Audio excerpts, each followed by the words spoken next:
नत्वा भगवतेजाय लोकानां धर्महेतवे वक्ष्ये सनातनं धर्मं नारायणमुखाश्रितं विष्णुपत्निमहामाये महापुरुषलक्षणे प्रियेथा मे महाभागे लोकमातर नमोस्तुते। प्रथमो हनुमान् नाम द्वितीयो भीम एव च पूर्णप्रज्ञस्तृतीयस्तु भगवत्कार्यसाधकः।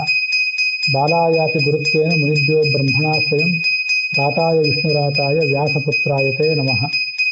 हरेस्तु प्रतिमाप्राज्ञाः तत्रस्थः केशवः स्वयं ददाति ज्ञानमीशेषः परमात्मा स्वयं विभुः। अहो देवर्षिर्धन्योऽयं यत्कीर्तिं चार्णधन्वनः गायन् माध्या गिरातन्त्र्या रमयत्यातुरं जगत्। श्रीगुरुभ्यो नमः। ಪರಾಭವ ನಾಮ ಸಂವತ್ಸರದ ಇದು ಜ್ಯೇಷ್ಠ ಮಾಸದ ಶುಕ್ಲ ಪಕ್ಷದ ಏಕಾದಶಿಯ ದಿನ. 48 ದಿನಗಳ ಮಂಡಲ ಸೇವಾದ ಭಾಗವಾಗಿ ಇವತ್ತು 24ನೆಯ ಕುಸುಮವನ್ನು ಈ ಏಕಾದಶಿಯಂದು ಭಗವಂತನ ಸೇವಾ ರೂಪವಾಗಿ ಅದನ್ನೇ ಉಪವಾಸ ರೂಪವಾಗಿ ನಾವು ಮಾಡ್ತಿದ್ದೇವೆ. ಉಪವಾಸ ಅಂದರೆ ನಿರಾಹಾರನಾಗಿರುವುದು ಅಂತ ಒಂದು ಅರ್ಥ ಇಲ್ಲಂತಲ್ಲ. ಅದಕ್ಕಿಂತಲೂ ಮುಖ್ಯವಾಗಿ ಮನುಷ್ಯ ಎತ್ತರದಲ್ಲಿರುವುದು, ಸಮೀಪದಲ್ಲಿರುವುದು. ಈಗ ನಾವೆಲ್ಲ ಕೆಳಗಿದ್ದೀವಿ, ಕೆಳಗೆ ಬಿದ್ದವರು ಎತ್ತರಕ್ಕೆ ಏರುವುದು, ಅಧ್ಯಾತ್ಮದ ಎತ್ತರಕ್ಕೆ ಏರುವುದು, ಭಗವಂತನ ಸಮೀಪ ಇರುವುದು, ಹೀಗೆ ಅದಕ್ಕೆ ಅರ್ಥ. ಇದು ನಿಜವಾದ ಉಪವಾಸ. ಅದಲ್ಲದೇನೆ ನಿರಾಹಾರನಾಗಿರುವುದು ಅಂತ ಅರ್ಥ ಇದ್ದೇ ಇದೆ. ಅದರ ಜೊತೆಗೆ ಇದರ್ಥ. ಭಾಗವತದ 7ನೇ ಸ್ಕಂದದಲ್ಲಿ ನಾರದರು ಯುಧಿಷ್ಠಿರನಿಗೆ ಹೇಳಿದಂತೆ ನರಸಿಂಹನ ಕಥೆ ನಾವೀಗಾಗಲೇ ನೋಡಿದ್ದೇವೆ. ಅದೇ ನಾರದರ ಮೂಲಕ ಧರ್ಮಗಳನ್ನು ಬೋಧನೆ ಮಾಡಿ ಅಂತ ಧರ್ಮರಾಜ ಕೇಳಿ ಧರ್ಮಗಳನ್ನು ತಿಳ್ಕೊತಾನೆ. ಆ ಒಂದು 12ನೇ ಅಧ್ಯಾಯವನ್ನು ಈಗ ನಾವು ನೋಡಬೇಕು. ಪರಮಾತ್ಮನನ್ನು ತಲುಪಲಿಕ್ಕೆ ಕಾರಣವಾದಂಥ ಆಚಾರಗಳು ಮತ್ತು ವಿಚಾರಗಳು. ಆಚಾರ ಅಂದರೆ ಕ್ರಿಯೆಗಳು, ಅವುಗಳನ್ನು ಹೇಳ್ರಿ. ಹಾಗೆ ವಿಚಾರಗಳನ್ನು, ತಾತ್ವಿಕ ಅಂಶಗಳನ್ನು ಅದನ್ನು ಹೇಳ್ರಿ. ತಾವು ಬ್ರಹ್ಮನ ಮಾನಸ ಪುತ್ರರು, ಬಹಳ ದೊಡ್ಡ ಸ್ಥಾನ ನಿಮ್ಮದು. ತಾವು ಧರ್ಮಾಚರಣವನ್ನು ಬೋಧನೆ ಮಾಡಿದರೆ ನಾನು ಅದನ್ನು ಕೇಳಿ ತಿಳ್ಕೊತೇನೆ ಅಂತ ಹೇಳಿದೆ. ನಾನೀಗ ಆರಂಭದಲ್ಲಿ ಮಂಗಲಾಚರಣೆ ಮಾಡಿದೆ, ಅದನ್ನು ಶ್ರೋತೃಗಳು ಗಮನಿಸಬೇಕು. ನತ್ವಾ ಭಗವತೇ ಅಜಾಯ, ಲೋಕಗಳ ಧರ್ಮರಕ್ಷಕನಾದ ಪೂಜ್ಯನಾದ ನಾರಾಯಣ ಮುನಿಗೆ ನಮಸ್ಕಾರ ಮಾಡಿ ಅವನ ಮುಖದಿಂದ ನಾನು ಕೇಳಿರುವ ಸನಾತನ ಧರ್ಮವನ್ನು ಹೇಳ್ತೇನೆ ಅಂತ ನಾರದರು ಇಲ್ಲಿ ಹೇಳ್ತಾರೆ ಧರ್ಮರಾಜನಿಗೆ. ಅದನ್ನೇ ಇವತ್ತು ಮಂಗಲಾಚರಣೆಯಲ್ಲಿ ಹೇಳಿದೆ. ಸಾಮಾನ್ಯವಾಗಿ ನಾರಾಯಣ ಅಂದರೆ ಭಗವಂತನ ಮೂಲ ರೂಪ, ಅದರ ಅವತಾರ ಕೃಷ್ಣ, ರಾಮ ಇತ್ಯಾದಿಗಳು ಅಂತ ನಮ್ಗೆ ಗೊತ್ತಿರ್ತದೆ. ಇಲ್ಲಿ ನಾರಾಯಣ ಅಂದರೆ ಅದೇ ಮೂಲ ರೂಪನಾದ ನಾರಾಯಣ ಏನಿದ್ದಾನೆ ಅವನೇ ಒಮ್ಮೆ ನರ ನಾರಾಯಣ ಎಂಬ ಎರಡು ರೂಪದಿಂದ ಹುಟ್ಟಿದ್ದ. ಅದನ್ನು 1ನೇ ಸ್ಕಂದ 2ನೇ ಸ್ಕಂದದಲ್ಲಿ ನಾವು ಕೇಳಿದ್ವಿ. ಆ ನಾರಾಯಣ ಮುನಿ ಅವನು ಇವತ್ತು ಬದರಿ ಕ್ಷೇತ್ರದಲ್ಲಿದ್ದಾನೆ. ಅವನು ಧರ್ಮನಿಂದ, ಯಮಧರ್ಮನಿಂದ ಮೂರ್ತಿ ದೇವಿಯಲ್ಲಿ ಹುಟ್ಟಿದವನು. ದಕ್ಷ ಪ್ರಜಾಪತಿಯ ಮಗಳು ಮೂರ್ತಿ ಅಂತ, ಅವಳಲ್ಲಿ ಯಮಧರ್ಮನಿಂದ ಹುಟ್ಟಿದವನು. ಮತ್ತೆ ಬದರಿ ಕ್ಷೇತ್ರದಲ್ಲಿ ಇವತ್ತು ತಪಸ್ಸು ಮಾಡ್ತಿದ್ದಾನೆ. ನರ ಅಂತ ಒಬ್ಬ ಮುನಿ, ನಾರಾಯಣ ಅಂತ ಒಬ್ಬ ಮುನಿ. ನರ ಅಂದರೆ ಶೇಷ, ಆದಿಶೇಷ, ಅವನೇ ನರ. ಅವನಲ್ಲಿ ನರ ಎಂಬ ಹೆಸರಿನಿಂದ ಭಗವಂತನೂ ಇದ್ದಾನೆ. ಅವರಿಬ್ಬರು ಇವತ್ತು ತಪಸ್ಸು ಮಾಡ್ತಾ ಇದ್ದಾರೆ. ಅದೇ ನರನಾರಾಯಣ ಪರ್ವತಯೋರ್ ಮಧ್ಯೆ ಅಂತ ಬದರಿ ಕ್ಷೇತ್ರಕ್ಕೆ ಹೋದಾಗ ಸಂಕಲ್ಪ ಮಾಡೋದು. ಆ ಧರ್ಮವನ್ನು ಬೋಧನೆ ಮಾಡ್ತೀನಿ ನಿನಗೆ ಅಂತ ನಾರದರು ಹೇಳಿ ತೊಡಗಿದರು. ಬಹಳ ದಿವಸ ಆಯಿತು ನಾರದರ ಕುರಿತಾದ ಶ್ಲೋಕ ನಾನೇನು ಹೇಳಿರಲಿಲ್ಲ. ಇವತ್ತು ಮಂಗಲಾಚರಣೆಯಲ್ಲಿ ಅದನ್ನೂ ಹೇಳಿದೆ. ಅದು 1ನೇ ಸ್ಕಂದದಲ್ಲಿ ಬಂದ ಶ್ಲೋಕ. ಸ್ವಯಂ ವೇದವ್ಯಾಸ ದೇವರು ನಾರದರನ್ನು ಪ್ರಶಂಸೆ ಮಾಡಿದ ಒಂದು ಶ್ಲೋಕ ಅದು. ಈ ದೇವರ್ಷಿ ನಾರದ ಧನ್ಯ ಇವನು. ಯಾಕೆಂದರೆ ಭಗವಂತನ ಕೀರ್ತಿಯನ್ನು ಇಡೀ ಜಗತ್ತಿನಲ್ಲೆಲ್ಲ ತನ್ನ ವೀಣಾನಾದದ ಮೂಲಕ, ಮಧುರವಾದ ಧ್ವನಿಯ ಮೂಲಕ ಎಲ್ಲ ಕಡೆ ಅವನು ಪಸರಿಸ್ತಾ ಇದ್ದಾನಲ್ಲ. ಮತ್ತೆ ರಮಯತಿ ಆತುರಂ ಜಗತ್, ದುಃಖಾರ್ಥವಾದ ಈ ಜಗತ್ತಿದೆಯಲ್ಲ, ಆ ಜಗತ್ತಿಗೆ ಒಂದಿಷ್ಟು ಸಮಾಧಾನದ ತಂಪು ಕೊಟ್ಟವನು ಈ ಮುನಿ. ಅದು ಅವನ ಹೆಗ್ಗಳಿಕೆ. ಕೇವಲ ಅಲ್ಲಿ ಕಲಹ ಮಾಡಿಸುವವನು ಅಂತ ಅಷ್ಟಲ್ಲ, ದುಃಖದಿಂದ ಬೆಂದು ನೊಂದು ಹೋದ ಈ ಜಗತ್ತಿಗೆ ಒಂದಿಷ್ಟು ತತ್ವಜ್ಞಾನದ ಮೂಲಕ ಸಮಾಧಾನ ಕೊಟ್ಟವನು ಇವನು ಬಹಳ ದೊಡ್ಡ ಜ್ಞಾನಿ. ನಾರದರ ಕುರಿತಾಗಿ ಪ್ರವಚನ ಮಾಡ್ಲಿಕ್ಕೆ ತೊಡಗಿದ್ರೆ ಮಹಾಭಾರತ ಭಾಗವತದಲ್ಲಿ ಬಂದು ಅವನ್ನೆಲ್ಲ ಸಂಗತಿಗಳನ್ನು ತಗೊಳ್ಬೇಕಾಗ್ತದೆ. ಅದು ಹಿಂದೆ ಅನೇಕ ಸರಿ ನೋಡಿದ್ವಿ. ಮಹಾಭಾರತದ ರಚನೆಗೆ, ಭಾಗವತದ ರಚನೆಗೆ ಆತ ಕಾರಣ. ಭಾಗವತದಲ್ಲಿಯೂ ಮಹಾಭಾರತದಲ್ಲಿಯೂ ಆತ ಒಂದು ಪಾತ್ರವೂ ಹೌದು. ಈಗೇನು ಧರ್ಮರಾಜ ರಾಜಸೂಯ ಯಾಗ ಮಾಡ್ತಿದ್ದಾನಲ್ಲ, ಈ ಯಾಗ ಮಾಡುವುದಕ್ಕಿಂತ ಮುಂಚೆ ಇಂದ್ರಪ್ರಸ್ಥದಲ್ಲಿ ಈ ನಾರದ ಒಮ್ಮೆ ಬಂದ. ದ್ರೌಪದಿಯ ಮದುವೆ ಆದ ಮೇಲೆ ಧರ್ಮರಾಜ ಅವ್ರನ್ನ ಕೇಳಿದ, ನಮ್ಮ ತಂದೆ ಪಾಂಡು ಮಹಾರಾಜ ಎಲ್ಲಿದ್ದಾನೆ, ಹೇಗಿದ್ದಾನೆ, ತಾವೆಲ್ಲ ಕಡೆ ಲೋಕಕ್ಕೆ ಹೋಗಿ ಬಂದಿರ್ತೀರಿ ಅಂತ. ಚೆನ್ನಾಗಿದ್ದಾನೆ, ಆದರೂ ನೀನೊಂದು ರಾಜಸೂಯ ಯಾಗ ಮಾಡಬೇಕು, ಅದರಿಂದ ನಿಮ್ಮ ತಂದೆಗೆ ಇನ್ನೂ ಹೆಚ್ಚಿನ ಸದ್ಗತಿ ಆಗ್ತದೆ ಅಂತ ಹೇಳಿದ್ರು ಅವರು. ಅದರಂತೆ ಅವರೇ ರಾಜಸೂಯ ಯಾಗ ಮಾಡಿಸಿದವರು. ಈ ರಾಜಸೂಯ ಯಾಗ ಆದಮೇಲೆ ಶಿಶುಪಾಲ ಸತ್ತ ಮೇಲೆ ಮತ್ತೀಗ ಧರ್ಮಾಚರಣೆಯನ್ನು ಬೋಧನೆ ಮಾಡು ಅಂತ ಹೇಳಿದರೆ ಅವರೇ ಧರ್ಮಾಚರಣೆ ಮಾಡ್ಲಿಕ್ಕೆ ಕೂತಿದ್ದಾರೆ. ನರಸಿಂಹನ ಕಥೆಯನ್ನು ಹೇಳಿದವರು ಅವರೇನೆ. ಆ ನಾರಾಯಣ ನನಗೆ ಧರ್ಮವನ್ನು ಬೋಧನೆ ಮಾಡಿದ್ದ, ಅದನ್ನು ಹೇಳ್ತೇನೆ. ಎಲ್ಲ ಧರ್ಮಕ್ಕೂ ಮೂಲ ಅಂದ್ರೆ ಭಗವಂತ. ಭಗವಂತನಿಗೆ ಯಾವುದು ಸಂತೋಷಕರವೋ ಅದು ಧರ್ಮ. ನಮ್ಮಲ್ಲಿ ಸಾಮಾನ್ಯವಾಗಿ 4 ಆಶ್ರಮಗಳು, ಬ್ರಹ್ಮಚಾರಿ, ಗೃಹಸ್ಥ, ವಾನಪ್ರಸ್ಥ, ಸನ್ಯಾಸಿ ಅಂತ 4 ಆಶ್ರಮಗಳು, ಮತ್ತೆ 4 ವರ್ಣಗಳು. ಪೌರೋಹಿತ್ಯ, ಪಾಠ ಪ್ರವಚನ ಇತ್ಯಾದಿ ಮಾಡಬೇಕಾದವರು ಕೆಲವರು, ದೇಶ ಸೇವೆಗಾಗಿ ಹೋರಾಟ ಮಾಡಬೇಕಾದವರು ಕೆಲವರು, ವ್ಯಾಪಾರ ಹೈನುಗಾರಿಕೆ ಇತ್ಯಾದಿಗಳನ್ನು ಮಾಡಬೇಕಾದವರು ಇನ್ನು ಕೆಲವರು. ಅವ್ರನ್ನ ವೈಶ್ಯರು, ಬ್ರಾಹ್ಮಣರು, ವೈಶ್ಯರು, ಬ್ರಾಹ್ಮಣರು, ಕ್ಷತ್ರಿಯರು ಮತ್ತು ವೈಶ್ಯರು ಅಂತಾರೆ. ಮೂರನೇ ಅವ್ರದ್ದೊಂದು 4ನೇದಾಗಿ ಶೂದ್ರ ಅಂತ ಒಂದು ವರ್ಗ ಇದೆ. ಅವರು ಎಲ್ಲ ಥರದ ನೌಕರಿಗಳನ್ನು ಕೂಡ ಮಾಡಬೇಕಾದವರು, ಎಲ್ಲ ಥರದ ಜಾಬ್ಗಳನ್ನು, ಇಡೀ ಸಮಾಜಕ್ಕೆ ಬೇಕಾದ ಎಲ್ಲ ಥರದ ನೌಕರಿ ಜಾಬ್ ಎಲ್ಲ ಮಾಡಬೇಕಾದವರು ಅವರೇ. ಹೊಸದಾಗಿ ಈಗ ನಾನು ಹೇಳ್ತಿರೋದನ್ನು ಕೇಳಿದವರಿಗೆ ಹೆಚ್ಚೇನು ಗೊಂದಲ ಆಗಲಿಕ್ಕಿಲ್ಲ. ಈ ಪ್ರವಚನಗಳನ್ನು ಬೇರೆ ಬೇರೆಯವರು ನೀವು ಕೇಳ್ತಿರ್ತೀರಿ, ಕೇಳೋರಿಗೆ ಸ್ವಲ್ಪ ಗೊಂದಲ ಆಗಬಹುದು. ಚಾತುರ್ವರ್ಣ್ಯದ ಬಗ್ಗೆ ಮಾತನಾಡುವುದು, 4 ಜಾತಿಗಳ ಬಗ್ಗೆ ಮಾತನಾಡುವುದು ಅಷ್ಟು ಸುಲಭದ ಕೆಲಸ ಅಲ್ಲ. ಅನೇಕ ಕಡೆ ಆಕ್ರೋಶಕ್ಕೆ ಕಾರಣ ಆಗ್ತದೆ, ಕೆಲವು ಕಡೆ ತಪ್ಪು ತಿಳುವಳಿಕೆ ಕಾರಣ ಆಗ್ತದೆ. ಬ್ರಾಹ್ಮಣ ಸಮಾಜದಲ್ಲೂ ಬೇರೆ ಸಮಾಜದಲ್ಲೂ ತಪ್ಪು ತಿಳುವಳಿಕೆ ಕಾರಣ ಆಗ್ತದೆ. ಅದು ಸರಿಯಾಗಿ ಮಹಾಭಾರತ, ಭಾಗವತ ಮತ್ತೆ ಆಚಾರ್ಯರು ಮಧ್ವಾಚಾರ್ಯರ ತಾತ್ಪರ್ಯ ನಿರ್ಣಯ ಇತ್ಯಾದಿ ಎಲ್ಲವನ್ನು ಸರಿಯಾಗಿ ಗಮನಿಸದೆ ಹೋದರೆ ತಪ್ಪು ತಿಳುವಳಿಕೆ ಕಾರಣ ಆಗ್ತದೆ. ಭಗವದ್ಗೀತೆಯನ್ನು ಗಮನಿಸಬೇಕಾಗ್ತದೆ. ಆದ್ದರಿಂದ ಅದನ್ನು ನಾನು ಯಾವ ಥರ ಅಧ್ಯಯನ ಮಾಡಿದ್ದೇನೆ ಅದರಲ್ಲಿರುವ ಕೆಲವು ಸಂಗತಿಗಳನ್ನು ತೋರಿಸಿ ಇವತ್ತು ಹೇಳೋನಿದ್ದೇನೆ. ನಮಗೆಲ್ರಿಗೂ ಪ್ರತ್ಯೇಕವಾದ ಧರ್ಮಗಳು ಕೆಲವಿವೆ, ಎಲ್ರಿಗೂ ಸಮಾನವಾದದ್ದು ಕೆಲವಿವೆ. ಅವೇನೆಂದರೆ ಇವು ಯಾವ ಜಾತಿ, ಯಾವ ಲಿಂಗ, ಇದು ವ್ಯತ್ಯಾಸ ಇಲ್ಲ. ಇದು ಸತ್ಯವಾದ ಮಾತನಾಡೋದು, ಎಲ್ಲ ಪ್ರಾಣಿಗಳ ಬಗ್ಗೆ ದಯೆ. ಇದು ನೋಡಿ, ನೀವು ಮಾಂಸಾಹಾರ ಸ್ವೀಕಾರ ಮಾಡಿ, ಸಸ್ಯಾಹಾರವನ್ನಾದರೂ ಸ್ವೀಕಾರ ಮಾಡಿ, ಪ್ರಾಣಿಗಳಿಗೆ ನಿಷ್ಕಾರಣವಾಗಿ ಯಾರಿಗೂ ಹಿಂಸೆ ಮಾಡಬಾರ್ದು, ಅದು ಪ್ರಾಣಿ ದಯ. ಮತ್ತು ತಪಸ್ಸು ಅಂದರೆ ಏಕಾದಶಿ ಉಪವಾಸ ಮೊದಲಾದ ತಪಸ್ಸು. ಏಕಾದಶಿ ಉಪವಾಸ ಅಂತಂದ್ರೆ ಕಡ್ಡಾಯ ಎಲ್ಲರಿಗೂ. ಇವತ್ತು ಅದು ಬಂತು ಅಂತ ಹೇಳ್ತಿದ್ದೀನಿ. ಮುಂದೆ ಅಂಬರೀಷನ ಕಥೆ ಬರೋದಿದೆ. ಅಂಬರೀಷ, ದೂರ್ವಾಸ ಅವರು ಏಕಾದಶಿ ಉಪವಾಸ ಮಾಡಿ ಮಾರನೇ ದಿವಸ ಪಾರಾಯಣ ಮಾಡುವಾಗ ಏನಾಯಿತು ಅನ್ನೋ ಕಥೆ ಎಲ್ಲ ಮುಂದೆ ಬರೋದಿದೆ, ಅದು ನಾವೇಲೆ ಹೇಳ್ತೇನೆ. ಇಲ್ಲಿ ತಪಸ್ಸು ಅಂತ ಅಷ್ಟೇ ಇದೆ ಶ್ಲೋಕದಲ್ಲಿ, ಏಕಾದಶಿ ಮೊದಲಾದ ತಪಸ್ಸು ಅಂತ ತಿಳ್ಕೊಳ್ಬೇಕು. ಮತ್ತೆ ಶೌಚ ಅಂದರೆ ಅಂತರಂಗ ಬಹಿರಂಗ ಶುದ್ಧಿ. ಇದೇ ಬಹಿರಂಗ ಶುದ್ಧಿ, ಇದೇ ಅಂತರಂಗ ಶುದ್ಧಿ. ಮತ್ತೆ ಸ್ನಾನ ಇತ್ಯಾದಿಗಳು. ದ್ವಂದ್ವವನ್ನು ಗೆಲ್ಲುವುದು, ಸುಖ ದುಃಖದಲ್ಲಿ ಸಮಾನವಾಗಿ ಬದುಕಬೇಕು ಎಲ್ಲವನ್ನು ಕೂಡ. ದೇವರ ಪೂಜಾ ಪ್ರತಿಯೊಬ್ಬ ಮಾಡಬೇಕು. ವಿಗ್ರಹದಲ್ಲಿ ಪೂಜಾ ಪ್ರತಿಯೊಬ್ಬರೂ ಮಾಡಬೇಕು, ಸ್ತ್ರೀಯೂ ಮಾಡಬೇಕು, ಪುರುಷನೂ ಮಾಡಬೇಕು. ಲಕ್ಷ್ಮೀನಾರಾಯಣರ ಪೂಜೆ, ಶಿವಪಾರ್ವತಿಯರ ಪೂಜೆ ಸ್ತ್ರೀಯರು ಕೂಡ ಮಾಡಬೇಕು. ಗಂಟೆಗಟ್ಟಲೆ ಯಾರೂ ಮಾಡಬೇಕಾಗಿಲ್ಲ, ಅದು ಮಾಡಿದರೆ ಮನೆ ನಡಿಲಿಕ್ಕೂ ಇಲ್ಲ. ಹಾಗಲ್ಲ, ಸ್ತ್ರೀಯರು ಕೂಡ ತಮ್ಮ ಸ್ನಾನ ಆದಮೇಲೆ ಕುಂಕುಮ ಇತ್ಯಾದಿ ಧಾರಣೆ ಮಾಡಿ ಶಿವಪಾರ್ವತಿಯರಿಗೆ ಹೂವು ತುಳಸಿ ಇತ್ಯಾದಿಗಳ ಮೂಲಕ, ಹೂವು ತುಳಸಿ ಬಿಲ್ವ ಇತ್ಯಾದಿಗಳ ಮೂಲಕ ಅರ್ಚನೆ ಮಾಡಿ ಕುಟುಂಬಕ್ಕೆ, ತನಗೂ ತನ್ನ ದಂಪತಿಗಳಿಗೂ ಕ್ಷೇಮವನ್ನು ಅವಳು ಕೂಡ ಕೋರಬೇಕು. ಪುರುಷನೂ ಕೂಡ ಪೂಜಾ ಅನ್ನೋದೇನಿದೆಯಲ್ಲ, ವಿಗ್ರಹದಲ್ಲಿ ಮಾಡುವ ಪೂಜಾ, ಅದನ್ನು ಪ್ರತಿಯೊಬ್ಬರೂ ಮಾಡಲೇಬೇಕು. ಅದನ್ನು ಮನೆ ಯಾರೋ ಮಠದ ಸ್ವಾಮಿಗಳು ಮಾಡ್ತಾರೆ, ದೇವಾಲಯದಲ್ಲಿ ಯಾರೋ ಕೆಲವರು ಮಾಡ್ತಾರೆ ಅಂತಲ್ಲ.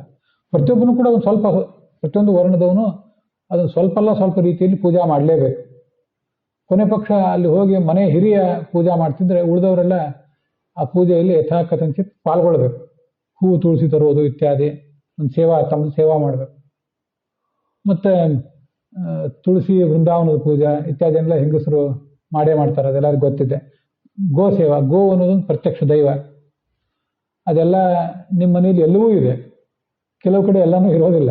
ಅಷ್ಟು ಸುಲಭ ಅಲ್ಲ, ಮನೆಯಲ್ಲಿ ಗೋವನ್ನು ಸಾಕೋದು ಅಷ್ಟು ಸುಲಭದ ಕೆಲಸ ಅಲ್ಲ.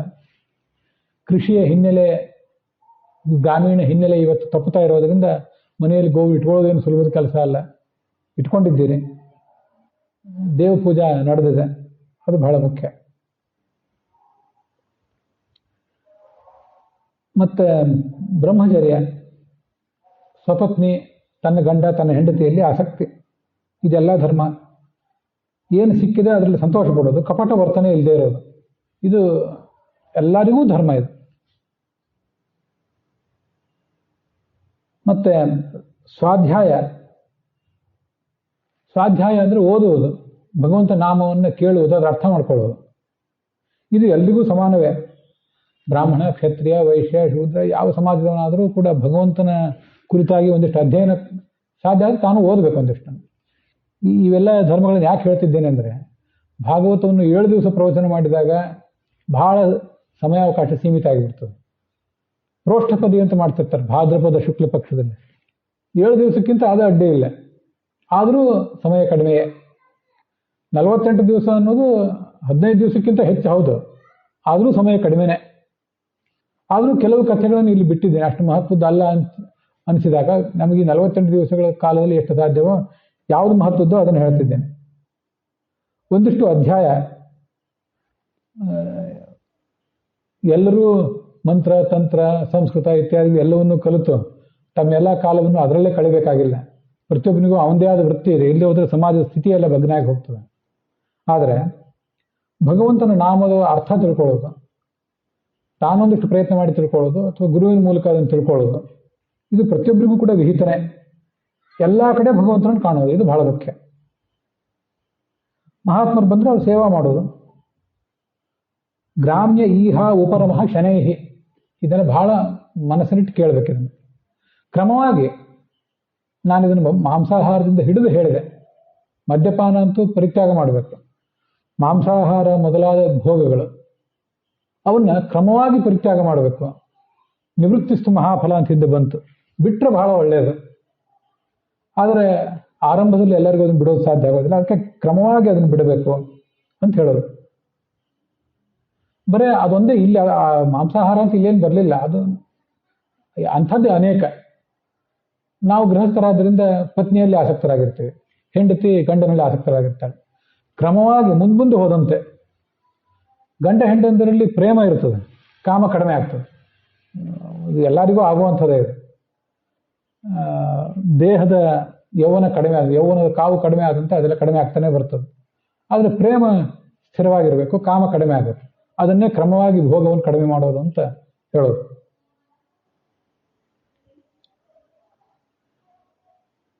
ನೃಣಾಂ ವಿಪರ್ಯಯ ಈಹ ಈಕ್ಷಾ, ತುಂಬ ಅದ್ಭುತವಾದದ್ದು.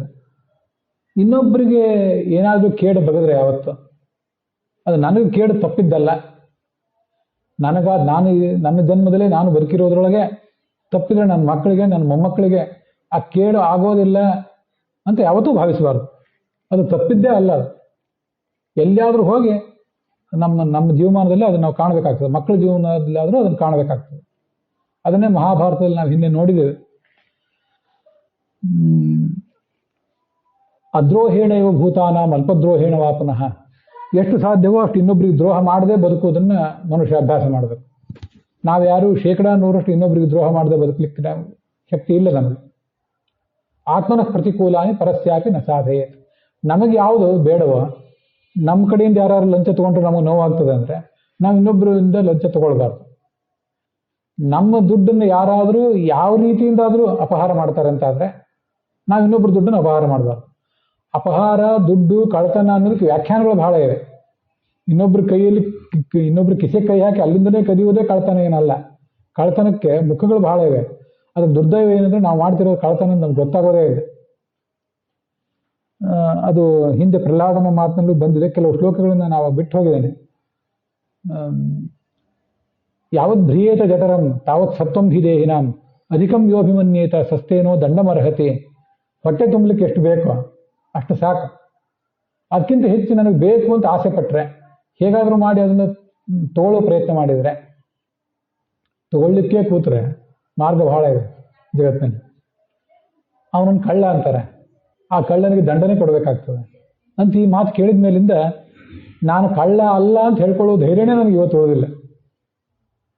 ಆದರೆ ಕ್ರಮವಾಗಿ ಆ ಧೈರ್ಯ ತಂದ್ಕೊಳ್ಳೋ ಪ್ರಯತ್ನ ನಾನಾದರೂ ಮಾಡ್ತಿದ್ದೇನೆ ಅಷ್ಟೇ. ಸಾಧ್ಯ ಆದಷ್ಟು ಕಳ್ಳತನದ ಬೇರೆ ಬೇರೆ ಮಜಲುಗಳನ್ನು ಆಲೋಚನೆ ಮಾಡಿ ಮಾಡಿ ಎಲ್ಲಿ ನಮಗೆ ನೈತಿಕ ಅಧಿಕಾರ, ಯಾವ ದುಡ್ಡು ಯಾವ ಒಂದು ಪೈಸಾ ತಗೊಳ್ಳಿಕ್ಕೆ ನೈತಿಕ ಅಧಿಕಾರ ನಮಗಿಲ್ಲ, ಎಲ್ಲಿ ಕಣ್ಣು ಹಾಕಬಾರ್ದು ಅನ್ನೋದನ್ನು ಬಹಳ ಸೂಕ್ಷ್ಮವಾಗಿ ಆಲೋಚನೆ ಮಾಡಿ ಮಾಡಿ ಇರೂ ಪ್ರಯತ್ನ ಮಾಡಿದ್ದೇನಷ್ಟೆ. ಮತ್ತೆ ಬಹಳ ಪ್ರಧಾನವಾಗಿ ಅನೇಕ ಸರಿ ನಿಮಗೆ ಅದನ್ನು ಹೇಳಿದ್ದೇನೆ, ನಾವು ಹೇಳುವುದೊಂದು ಮಾಡುವುದೊಂದು ಆಗಬಾರ್ದು. ಮತ್ತು ಇಷ್ಟೆಲ್ಲ ಪ್ರವಚನ ಹೇಳಿ ಏನು ಉಪಯೋಗ? ಆದ್ದರಿಂದ ನಮ್ಮ ನಡೆ ನುಡಿ ಸರಳವಾಗಿರಲಿ. ದುಡ್ಡನ್ನು ತಗೊಳ್ಳುವಾಗ, ದುಡ್ಡಿನ ಬಗ್ಗೆ ವ್ಯವಹರಿಸುವಾಗ, ಆಸ್ತಿ ಭೂಮಿ ಬಗ್ಗೆ, ಜಮೀನಿನ ಬಗ್ಗೆ, ಮನೆ ಧನ ಕನಕ ಇದ್ರ ಬಗ್ಗೆ ವ್ಯವಹಾರ ಮಾಡುವಾಗ ಭಾಳ ಎಚ್ಚರಿಕೆಯಿಂದ ನಾವು ಇರುವಂತಾಗಲಿ. ಏನು ಪ್ರವಚನ ಹೇಳ್ತಿದ್ದೀನಿ ನೀನು ಅಂತ ನಾರದರು ನಮ್ಮಂಥವ್ರನ್ನ ಕೇಳುವಂಗೆ ಆಗಬಾರ್ದು.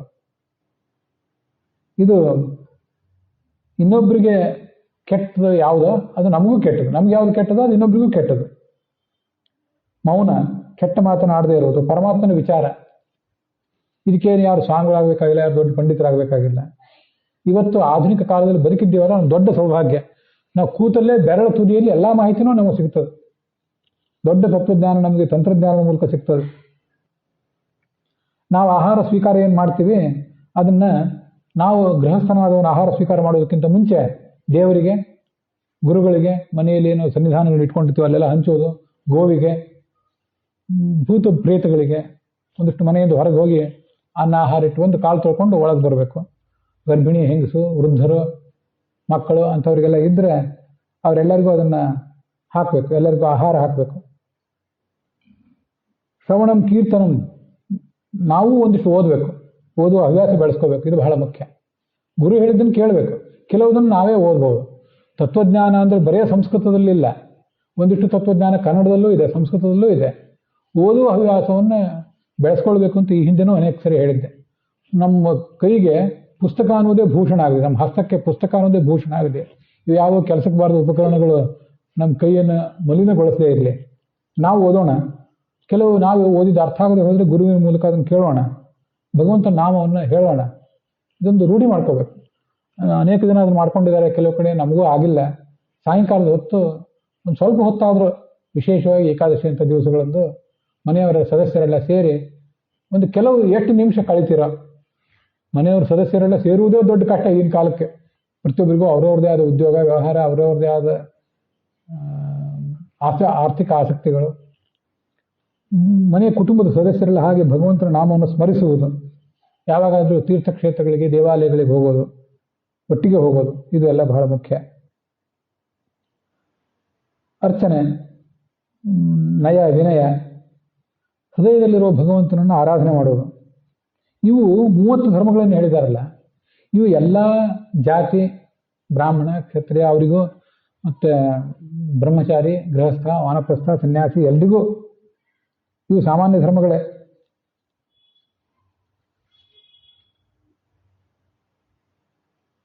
ಮತ್ತು ಈ ಪ್ರತಿಯೊಬ್ಬರಿಗೂ ಅವರವರಿಗೆ ಉಚಿತವಾದಂಥ ವಿವಾಹ ಇತ್ಯಾದಿಗಳನ್ನು ಮಾಡ್ಕೋಬೇಕು.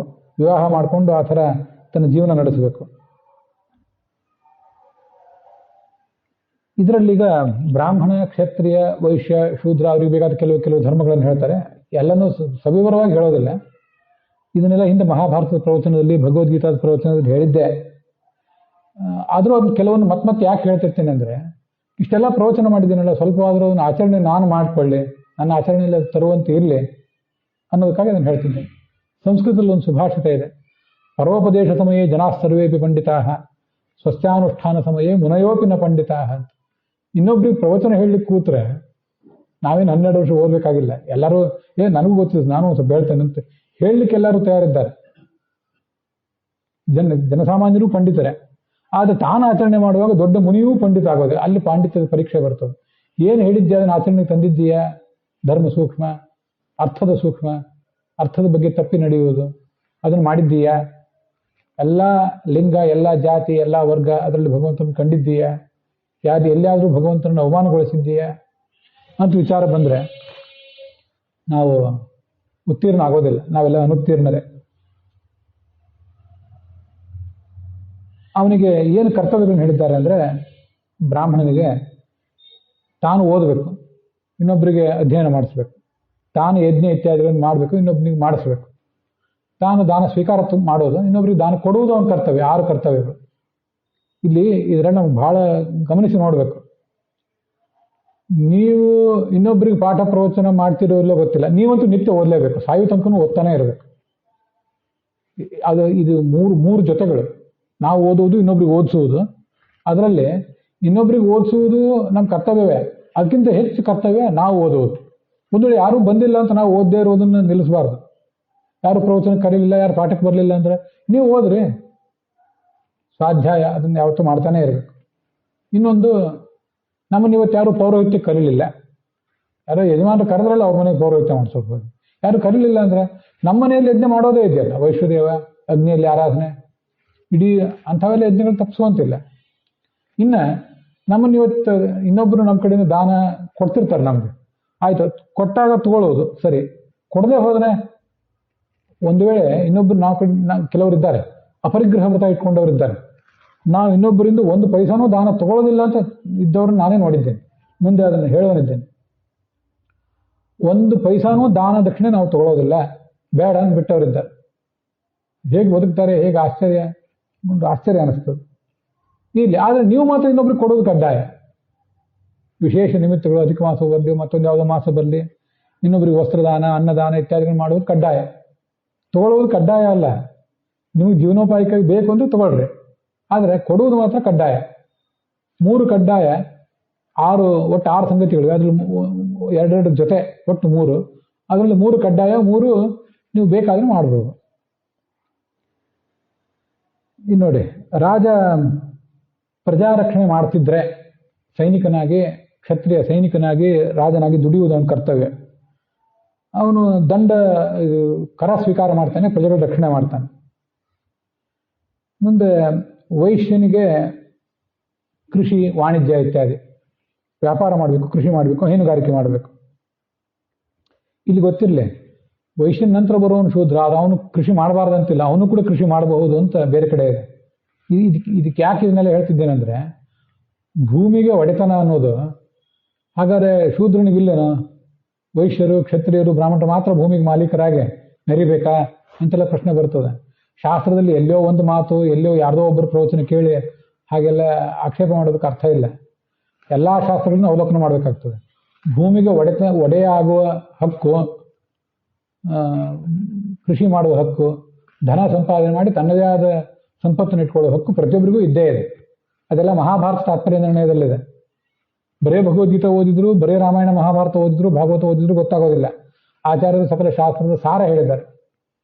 ಎಲ್ಲ ಉದ್ಯೋಗಗಳನ್ನು ಶೂದ್ರನು ಮಾಡಲೇಬೇಕಂತ ಹೇಳಿದ್ದಾರೆ. ಅದು ಗೊತ್ತಿಲ್ಲದೆ ಹೋದರೆ ಬರೀ ನಮ್ಗೆ ಸಿಗೋದು ಮಹಾಭಾರತ, ಭಾಗವತ, ರಾಮಾಯಣ. ಅಲ್ಲಿ ಏನೋ ಟೀಕೆ ಮಾಡ್ಲಿಕ್ಕೆ ಹೋಗ್ತೀವಿ, ಹಾಗಿಲ್ಲ ಅದು ಶಾಸ್ತ್ರ. ಮತ್ತೆ ನಾನೀಗಾಗಲೇ ಹೇಳಿದಂತೆ ಬ್ರಾಹ್ಮಣಂದಾಯಿತು, ಕ್ಷತ್ರಿಯಂದಾಯಿತು, ವೈಶ್ಯಂದಾಯಿತು, ಅವನು ಸಮಸ್ತ ಎಲ್ಲ ಥರದ ನೌಕರಿ, ಜಾಬ್ಗಳನ್ನು ಅವನೇ ಮಾಡಬೇಕು. ಕೆಲವು ಕಡೆ ನೀನು ಯಾರ್ದೋ ಸೇವಾ ಮಾಡ್ಕೊಂಡು ಬದುಕಬೇಕು ಅಂತ ಹೇಳಿದಂತೆ ಕಾಣಿಸ್ತದೆ. ಇನ್ಯಾರ್ದೋ ಮನೆಯಲ್ಲಿ ನೀನು ಜೀತದಾಳಾಗಿ ದುಡಿಬೇಕು ಅಂತ ಅರ್ಥ ಅಲ್ಲ. ಅಷ್ಟೆಲ್ಲ ನನಗೆ ಅನೇಕ ಸರಿ ಆಶ್ಚರ್ಯ ಆಗೋದು. ನಮ್ಮ ಸಂಸ್ಕೃತವೇ ಬರೋದಿಲ್ಲ. ಒಂದು ಸಂಸ್ಕೃತದಲ್ಲಿರೋ ಎಲ್ಲ ಗ್ರಂಥಗಳನ್ನು ನಾವು ಓದಿಲ್ಲ, ಮತ್ತು ಅದ್ರ ಬಗ್ಗೆ ಏನು ಟೀಕೆ ಮಾಡೋದು? ಇವತ್ತು ನನಗೇನು ಸಂಸ್ಕೃತ ಬರ್ತದೆ ನನಗೆ ಅನ್ಸೋದಿಲ್ಲ. ಎಲ್ಲ ಶಾಸ್ತ್ರಗಳನ್ನು ಓದಿಲ್ಲ ಅನ್ನೋದಂತೂ ನಿಶ್ಚಿತವೇ. ಉಳಿದವ್ರು ನೀವು ಸಂಸ್ಕೃತದಲ್ಲಿ ಮಹಾವಿದ್ವಾಂಸ, ಎಲ್ಲ ಶಾಸ್ತ್ರಗಳನ್ನು ಓದಿಬಿಟ್ಟಿದ್ದೀರಿ ಅಂತ ಉಳಿದವ್ರು ಹೇಳ್ತಿರ್ಬೋದು. ಸಂಸ್ಕೃತ ಚೆನ್ನಾಗಿ ಬರ್ತದಂತ ನನಗೇ ಅನಿಸೋದಿಲ್ಲ. ಎಲ್ಲ ಶಾಸ್ತ್ರಗಳನ್ನು ಓದಿಲ್ಲ ಅನ್ನೋದು ನಿಶ್ಚಿತ. ಮತ್ತು ಹಾಗಿರುವಾಗ ಟೀಕೆ ಮಾಡುವಾಗ ಬಹಳ ಎಚ್ಚರಿಕೆಯಿಂದ ಮಾಡಬೇಕಾಗ್ತದೆ. ಎಲ್ಲ ಥರದ ನೌಕರಿಗಳನ್ನು ಅವ್ನು ಮಾಡಬೇಕು ಅಂತ ಅರ್ಥ. ಜಾಬ್ಗಳನ್ನು, ಸಿವಿಲ್ ಸರ್ವೆಂಟ್ ಅಂತ ಇರ್ತಾರೆ. ಸರ್ಕಾರಿ ನೌಕರನ್ನು ಏನು ಕರೀತಾರೆ? ಸಿವಿಲ್ ಸರ್ವೆಂಟ್ ಅಂತ ಕರೀತಾರೆ. ಸಮಾಜಕ್ಕೆ ಬೇಕಾದ ಎಲ್ಲ ನೌಕರಿಗಳನ್ನು ಮಾಡುವುದು ಅವನ ಕೆಲಸ. ಎಲ್ಲ ಥರದ ನೌಕರಿಗಳನ್ನು ಮಾಡುವುದು ಅವನದೇ ಕೆಲಸ. ನೌಕರಿ ಮಾಡಬೇಡ ಅಂತ ಹೇಳಿದ್ದಾರೆ ಬ್ರಾಹ್ಮಣರಿಗೆ, ಇದನ್ನು ತಿಳ್ಕೋಬೇಕು. ಅವನು ನೌಕರಿ ಮಾಡುವಂತೇ ಇಲ್ಲ.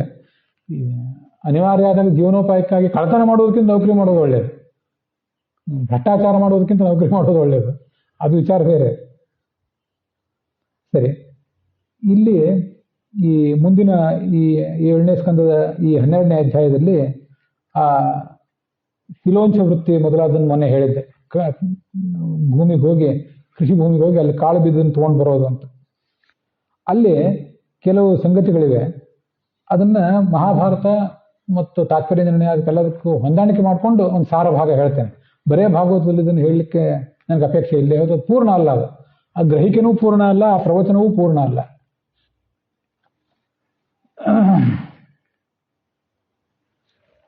ನೌಕರಿ ಮಾಡಬಾರ್ದು ಅವನು. ನೌಕರಿ ಮಾಡ್ಲಿಕ್ಕೆ ಅವನಿಗೆ ಅಧಿಕಾರನೇ ಕೊಟ್ಟಿಲ್ಲ ಬ್ರಾಹ್ಮಣರಿಗೆ, ಮಾಡಲೇಬೇಡ ಅಂತ. ಅನೇಕರಿಗೆ ನೌಕರಿ ಯಾಕೆ ಮಾಡಬೇಡ ಅಂತ ಹೇಳಿದ್ದಾರೆ ಅನ್ನೋದು ಇನ್ನೂ ಜೀರ್ಣ ಆಗಿಲ್ಲ. ಕೆಲವರಿಗೆ ಜೀರ್ಣ ಆಗಿದೆ. ಯಾಕೆ ಮಾಡಬೇಡಿ ಅಂತ ಹೇಳಿದ್ದಾರೆ ಅಂದರೆ 9-10 ಗಂಟೆಗೆ ಹೋಗ್ಬೇಕು ನೀವು ನೌಕರಿಗೆ, 5, 6, 7 ಗಂಟೆ ಮರಳಿ ಬರಬೇಕು. ನೌಕರಿ ಮಾಡಿದವ್ರಿಗೆ ಎಷ್ಟು ಕಷ್ಟ ಆಗ್ತದೆ. ನೌಕರಿ ಮಾಡೋರಿಗೆ ಪೂರ್ಣವಾಗಿ ಮನೆಯಲ್ಲಿ ಪೂಜೆ ಮಾಡ್ಲಿಕ್ಕೆ ಆಗೋದಿಲ್ಲ, ಒತ್ತಡ ಆಗ್ತದೆ. ಯಾಕಂದ್ರೆ ಪೂಜಾ ಮಾಡೋದೊಂದೇ ಕೆಲಸ ಇರೋದಿಲ್ಲ. ಮಕ್ಕಳ ಯೋಗಕ್ಷೇಮ, ಅವತರ ಶಾಲೆ, ಆಮೇಲೆ ಮನೆಯಲ್ಲಿ ಸ್ವಲ್ಪ ಮುಡಿ ಮೇಲಿಗೆ ಇದ್ರೆ ನಿಮ್ಮ ಒತ್ತಡ, ಇವೆಲ್ಲ ಇರ್ತವೆ. ದೊಡ್ಡ ದೊಡ್ಡ ಕೂಡು ಕುಟುಂಬ ಆದರೆ ಸ್ವಲ್ಪ ಸಹಾಯ ಇರ್ತದೆ. ಸಣ್ಣ ಸಣ್ಣ ಕುಟುಂಬ ಆದರೆ, ನ್ಯೂಕ್ಲಿಯರ್ ಫ್ಯಾಮಿಲೀಸ್ ಆದರೆ ಮತ್ತಷ್ಟು ಒತ್ತಡ ಇರ್ತದೆ. ಆದ್ರಿಂದ ನೌಕರಿ ಮಾಡೋದು ಅಷ್ಟು ಸುಲಭದ ಕೆಲಸ ಅಲ್ಲ. ಒಬ್ಬರು ಬೇಕಾಷ್ಟು 40-50 ವರ್ಷ ತಮ್ಮ ವಯಸ್ಸಿನ ತನಕ ನೌಕರಿ ಮಾಡಿ ಇದಕ್ಕೆ ರೀ ನೌಕರಿ ಮಾಡಬೇಡ ಅಂತ ಹೇಳಿದ್ದಾರೆ ಅಂತ ಬಿಟ್ಟವ್ರನ್ನ ನೋಡಿದ್ದೇನೆ. ತುಂಬಾ ಆಶ್ಚರ್ಯಕರ ಸಂಗತಿಗಳಿದೆಲ್ಲ. ಗಂಡ ಹೆಂಡತಿ ಇಬ್ರು ನೌಕರಿ ಮಾಡೋರನ್ನ ಬಿಟ್ಟದನ್ನು ನೋಡಿದ್ದೇನೆ. ಬ್ರಾಹ್ಮಣರು ಬಿಟ್ಟದ್ದನ್ನು ನೋಡಿದ್ದೀನಿ, ಬ್ರಾಹ್ಮಣೇತರರು ಅದನ್ನು ಬಿಟ್ಟದ್ದು ನೋಡಿದ್ದೇನೆ. ಎಷ್ಟು ಅದ್ಭುತವಾದ ಜನರ ವರ್ತನೆಗಳನ್ನು ಗಮನಿಸುವುದು, ಅವ್ರ ನಿಷ್ಠೆಯನ್ನು ಗಮನಿಸುವುದು ಎಷ್ಟು ಆಶ್ಚರ್ಯಕರ ಸಂಗತಿ ಅಂದರೆ, ನಾವೇ ಶ್ರೇಷ್ಠರು, ನಮ್ಮ ಜಾತಿ, ನಾವು ಪಂಡಿತರು ಅಂತ ಅನ್ಕೊಳ್ಳೋದಕ್ಕಿಂತ ಬ್ರಾಹ್ಮಣೇತರರನ್ನ ನೋಡಿದ್ದೇನೆ, ವೈಶ್ಯರನ್ನು ನೋಡಿದ್ದೇನೆ. ಯಾಕೆ ನಮ್ಗೆ ಇಷ್ಟು ಸಾಕು, ನಮ್ಮ ಜೀವಮಾನಕ್ಕೆ ಒಬ್ಬ ಮಗ, ಒಂದು ಮಗಳು ಏನೋ ಇರ್ತದೆ. ಗಂಡ ಹೆಂಡತಿ ಇಬ್ಬರಿಗೂ ಸಮಾನ ಅಭಿಪ್ರಾಯ ಬಂದರೆ, ಒಳ್ಳೆ ಸುಶಿಕ್ಷಿತರಾದವರೇ ಬಿಟ್ಟದ್ದು ನೋಡಿದ್ದೀನಿ. ಯಾಕೆ ಬಿಟ್ಟಿದ್ದೀವಿ ಅಂದರೆ ಅಧ್ಯಯನ ಮಾಡ್ಲಿಕ್ಕೆ ಸಮಯ ಸಿಗೋದಿಲ್ಲ. ಹೆಚ್ಚು ಹೆಚ್ಚು ನಾವು ಓದಬೇಕು, ತಿಳ್ಕೋಬೇಕು. ಮತ್ತು ಅದರಲ್ಲಿ ನೌಕರಿ ಮಾಡ್ತಾ ಕೂತ್ರೆ ಯಾವಾಗ ಆಗ್ತದೆ? ಈಗ ಬಿಟ್ಟಿದ್ದರಿಂದ ಏನು ಲಾಭ ಆಗಿದೆ ಅಂದರೆ ಒತ್ತಡ ಇಲ್ಲ, ಧರ್ಮ ಗ್ರಂಥಗಳನ್ನು ಓದಲಿಕ್ಕೆ ಅನುಕೂಲ ಆಗಿದೆ, ಮಕ್ಕಳಿಗೆ ಅದನ್ನು ಬೋಧನೆ ಮಾಡ್ಲಿಕ್ಕೆ ಅನುಕೂಲ ಆಗಿದೆ, ಮಕ್ಕಳ ಜೊತೆ ಒಂದಿಷ್ಟು ಸಮಯೋಚಿತವಾಗಿ ಕಾಲ ಕಳೀಲಿಕ್ಕೆ ಅನುಕೂಲ ಆಗಿದೆ ಅಂತ ಅವ್ರು ಹೇಳಿದ್ದನ್ನು ಕೇಳಿದ್ದೇನೆ. ಪೂರ್ಣ ಬಿಟ್ಟಿಲ್ಲದೆ ಹೋದ್ರೂ ಆ ನೌಕರಿಯಲ್ಲೇ ಸ್ವಲ್ಪ ಸೀಮಿತವಾಗಿ ನೌಕರಿ ಮಾಡೋರು ನೋಡಿದ್ದೇನೆ. ಅರ್ಧ ದಿವಸ ಮಾತ್ರ ನೌಕರಿ ಮಾಡ್ತೇನೆ ಸಾಕು, ಹೆಚ್ಚು ಸಂಪಾದನೆ ಬೇಕಾಗಿಲ್ಲ ಅಂತ ಮಾಡಿದವರು ನೋಡಿದ್ದೇನೆ. ಬಹಳ ಆಶ್ಚರ್ಯ. ಇನ್ನೂ ಹೆಚ್ಚು ಸಂಬಳ ಬರೋದಿದ್ರೆ, ಬೇರೆ ದೂರದ ಊರಿಗೆ ಹೋಗೋದಿದ್ರೆ, ದೂರದ ಪ್ರದೇಶಕ್ಕೆ ಹೋಗೋದಿದ್ರೆ, ಹೆಚ್ಚಿನ ಸಂಬಳ ಬರುವಂತಿದ್ದಾಗ ಅದನ್ನು ಬಿಟ್ಟು ಅಲ್ಲೇ ಮನೆ ಸಮೀಪ ನೌಕರಿ, ಬೆಳಗ್ಗೆ ಸಾಯಂಕಾಲ ತನಕ ಮಾಡ್ತೇನೆ. ಆದರೆ ಗಂಡ ನೌಕರಿ ಮಾಡ್ತಾನೆ 3 ದಿವಸ, ಹೆಂಡತಿ ಮನೆಯಲ್ಲಿ ಇರ್ತಾಳೆ, ಮನೆಯಲ್ಲೇ ನೌಕರಿ ಮಾಡ್ತಾಳೆ. ಹೆಂಡತಿ ನೌಕರಿ ಮಾಡ್ತಾಳೆ 3 ದಿವಸ, ಅವಾಗ ಗಂಡ ಮನೆಯಲ್ಲಿ ಇರ್ತಾನೆ. ಹೀಗೆಲ್ಲ ಹೊಂದಾಣಿಕೆ ಮಾಡ್ಕೊಂಡವ್ರು ನೋಡಿದ್ದೇನೆ. ಇಬ್ರು ಇನ್ನೂ ದೂರದ ಜಾಗಕ್ಕೆ ಹೋಗ್ಲಿಕ್ಕೆ ಇದ್ರೆ ಹೆಚ್ಚು ಸಂಬಳ ಬರ್ತಿತ್ತು. ನಾವು ಬೇಡ ಅಂದ್ರೆ ಅವರಿಬ್ರು ಗಂಡ ಹೆಂಡತಿ. ಅದಕ್ಕಿಂತ ಹೆಚ್ಚಿಂದ ಏನಿದೆ? ಅವರಿಬ್ರು ಶಾಸ್ತ್ರ ಓದೋರಲ್ಲ, ದೊಡ್ಡ ಪಂಡಿತರೇನಲ್ಲ. ಆದ್ರೆ ಆ ಮನೋಭಾವ, ದಾರ್ಢ್ಯ ಎಲ್ಲಿಂದ ಬಂತು? ಯಾಕೆಂದ್ರೆ ಆಯ್ತು, ದುಡ್ಡು ಜೀವನೋಪಾಯಕ್ಕಾಗಿ ಮಾಡ್ತಿದ್ದೇವೆ, ಅದರಲ್ಲಿ ಬಹಳ ಹಾಪಾಹಾಪಿ ಬೇಡ, ಇದೇ ಎಲ್ಲ ಬರಬೇಕಾದ ಮನೋಭಾವ. ಕಲಿಯುಗ ಬಂದು ಏನಂತೆ, ಇಂಥ ಉತ್ತಮರು ಇದ್ದಾರಲ್ಲ ಸಮಾಜದಲ್ಲಿ. ಬ್ರಾಹ್ಮಣರೇ ಅಲ್ಲದೆ ಇರ್ಬೋದು, ಎಲ್ಲರೂ ಪಂಡಿತರು ಅಲ್ಲದೆ ಇರಬಹುದು. ಅವ್ರು ನೋಡಿದ್ರೆ ಆಶ್ಚರ್ಯ ಅನ್ನಿಸ್ತದೆ. ಧರ್ಮಾಚರಣೆ ಮಾಡೋರು ನೋಡಿದ್ರೇ ಆಶ್ಚರ್ಯ ಅನ್ನಿಸ್ತದೆ. ಎಷ್ಟು ಜನ ಬೆಳಿಗ್ಗೆ 5-6 ಗಂಟೆಗೆ ನೌಕರಿಗೆ ಹೋಗ್ಬೇಕಾಗ್ತದೆ, ಸಾಯಂಕಾಲ 10-12 ಗಂಟೆಗೆ ಸಾಯಂಕಾಲ ಯಾವಾಗೋ ಬರಬೇಕಾಗ್ತದೆ. ಒಂದ್ಸರಿ ಯಾವುದೋ ಊರಿಗೆ ಹೋದಾಗ ಒಬ್ರು, ನೀವು ವಿದ್ವಾಂಸರು ನಮ್ಮ ಮನೆಗೆ ಬರಬೇಕು, ನಿಮ್ಮ ಪಾದದ ಹೊಳಿ ನನಗೆ ಬೀಳಬೇಕು ಅಂತ ಮನೆಗೆ ಬೀಳಬೇಕು ಅಂದರು. ಈ ಮಾತುಗಳನ್ನ ಅನೇಕ ಜನರ ಬಾಯಿಂದ ಕೇಳಿ ಕೇಳಿ ನನಗೂ ಅಭ್ಯಾಸ ಆಗಿದೆ. ಇರಲಿ, ನಮ್ಮ ಪಾದದ ಹೊಳಿ ಬಿದ್ದು ಅವ್ರ ಮನೆ ಪವಿತ್ರ ಆಗದೆ ಹೋದ್ರೂ ಅವ್ರ ಮನೆಯನ್ನಾದ್ರೂ ನಾವು ನೋಡ್ದಂಗೆ ಆಗ್ತದೆ ಅಂತ ನನಗೂ ಚೆನ್ನಾಗಿ ಅಭ್ಯಾಸನೇ ಆಗಿಬಿಟ್ಟது. ಸರಿ, ಅವ್ರ ಮನೆಗೆ ಹೋದೆ. ಏನು ಉದ್ಯೋಗ ಮಾಡ್ತೀರಿ? ಅವರು ಒಂದು ಕಂಪನಿಯಲ್ಲಿ ಉದ್ಯೋಗ. ಬೆಳಿಗ್ಗೆ 7 ಗಂಟೆಗೆ ಅವ್ರು ಬಸ್ನಲ್ಲಿ ಇರಬೇಕು. ವಿಚಾರ ಮಾಡ್ರಿ, 9-10 ಗಂಟೆಗೆ ಬಸ್ನಲ್ಲಿ ಇರೋದಲ್ಲ, 7 ಗಂಟೆ ಕಂಪನಿ ಬಸ್ನಲ್ಲಿ ಇರಬೇಕು. ಸರ್ಕಾರಿ ಕಂಪನಿಯೇ. ಎಷ್ಟೊತ್ತಿಗೆ ಹೇಳ್ತೀನಿ? 4 ಗಂಟೆಗೆ ಹೇಳ್ತೇವೆ. ಎದ್ದು ದೇವ್ರ ಪೂಜೆ ಮುಗಿಸಿ 1-1.5 ತಾಸು, ಅದಕ್ಕೆ ಹೆಂಡತಿಯ ಅನುಕೂಲ, ಎಲ್ಲ ಅನುಕೂಲ ಮಾಡಿಕೊಡ್ತಾರೆ ಅವರು. ದೇವರಿಗೆ ಒಂದಿಷ್ಟೇನೋ ನೈವೇದ್ಯ ಮಾಡಿ 7 ಗಂಟೆಗೆ ಬಸ್ನಲ್ಲಿ ಇರ್ತಾರೆ. ಸಾಯಂಕಾಲ 3-4 ಗಂಟೆಗೆ ಮನೆಗೆ ಬರ್ತಾರೆ. ಮತ್ತೊಂದಿಷ್ಟೇನೋ ಆಹಾರ ತಗೋತಾರೆ, ಸ್ವಲ್ಪ ವಿಶ್ರಾಂತಿ ತಗೋತಾರೆ. ಯಾರೋ ವಿದ್ವಾಂಸರ ಹತ್ರ ಪಾಠ ಪ್ರವಚನ ಕೇಳಲಿಕ್ಕೆ ಹೋಗ್ತಾರೆ. ಸಾಯಂಕಾಲ ಊಟ ಮಾಡಿ ಬೆಳಗ್ಗೆ ರಾತ್ರಿ 9-9:30 ಮಲ್ಕೊಂಡು ಬಿಡ್ತಾರೆ. ಮತ್ತು ಇಂಥವ್ರ ಮನೆ ನಾವು ಹೋದರೆ ನಮಗೇ ಜೀವನದ ದೃಷ್ಟಿ ಒಂದು ಬ್ರಾಡ್ ಆಗ್ತದೆ. ನಾವು ವಿದ್ವಾಂಸರಾಗಿ, ಬ್ರಾಹ್ಮಣರಾಗಿ, ವಿದ್ವಾಂಸರಾಗಿ, ಬೇರೆ ಯಾವ ನೌಕರಿಯೂ ಇಲ್ದೇನೆ 2-3 ತಾಸು ಕೂತು ಪೂಜಾ ಮಾಡುವುದೇನು ದೊಡ್ಡದಲ್ಲ. ಬೆಳಿಗ್ಗೆ ಒಂದು ಪಾಠ, ಮಧ್ಯಾಹ್ನ ಒಂದು ಪಾಠ, ಸಾಯಂಕಾಲ ಒಂದು ಪಾಠ, ಪ್ರವಚನ ಏನೂ ದೊಡ್ಡದಲ್ಲ. ನಾರದರೇ ಆ ಕಥೆಗೆ ಸಾಕ್ಷಿ. ನೀವು ಅದೇ ಕಥೆ ಎಲ್ಲರೂ ಕೇಳಿರ್ತೀರಿ. ಯಾರೋ ಒಬ್ಬ ಗೃಹಸ್ಥ ದಿವಸಕ್ಕೆ ಒಂದು 2 ನಿಮಿಷ ದೇವ್ರ ಮುಂದೆ ಹೋಗಿ, ಬೆಳಿಗ್ಗೆ ಒಂದು 2 ನಿಮಿಷ, ಸಾಯಂಕಾಲ ಒಂದು 2 ನಿಮಿಷ ದೇವರಿಗೆ ಹಣೆ ಮಣಿತಿದ್ದ. ನಾರದರು ಹೆಂಡತಿ ಇಲ್ಲ, ಮಕ್ಕಳಿಲ್ಲ, ಇಡೀ ಈ ದಿವಸದುದ್ದಕ್ಕೂ ಭಗವಂತ ನಾಮಸ್ಮರಣೆಗೆ.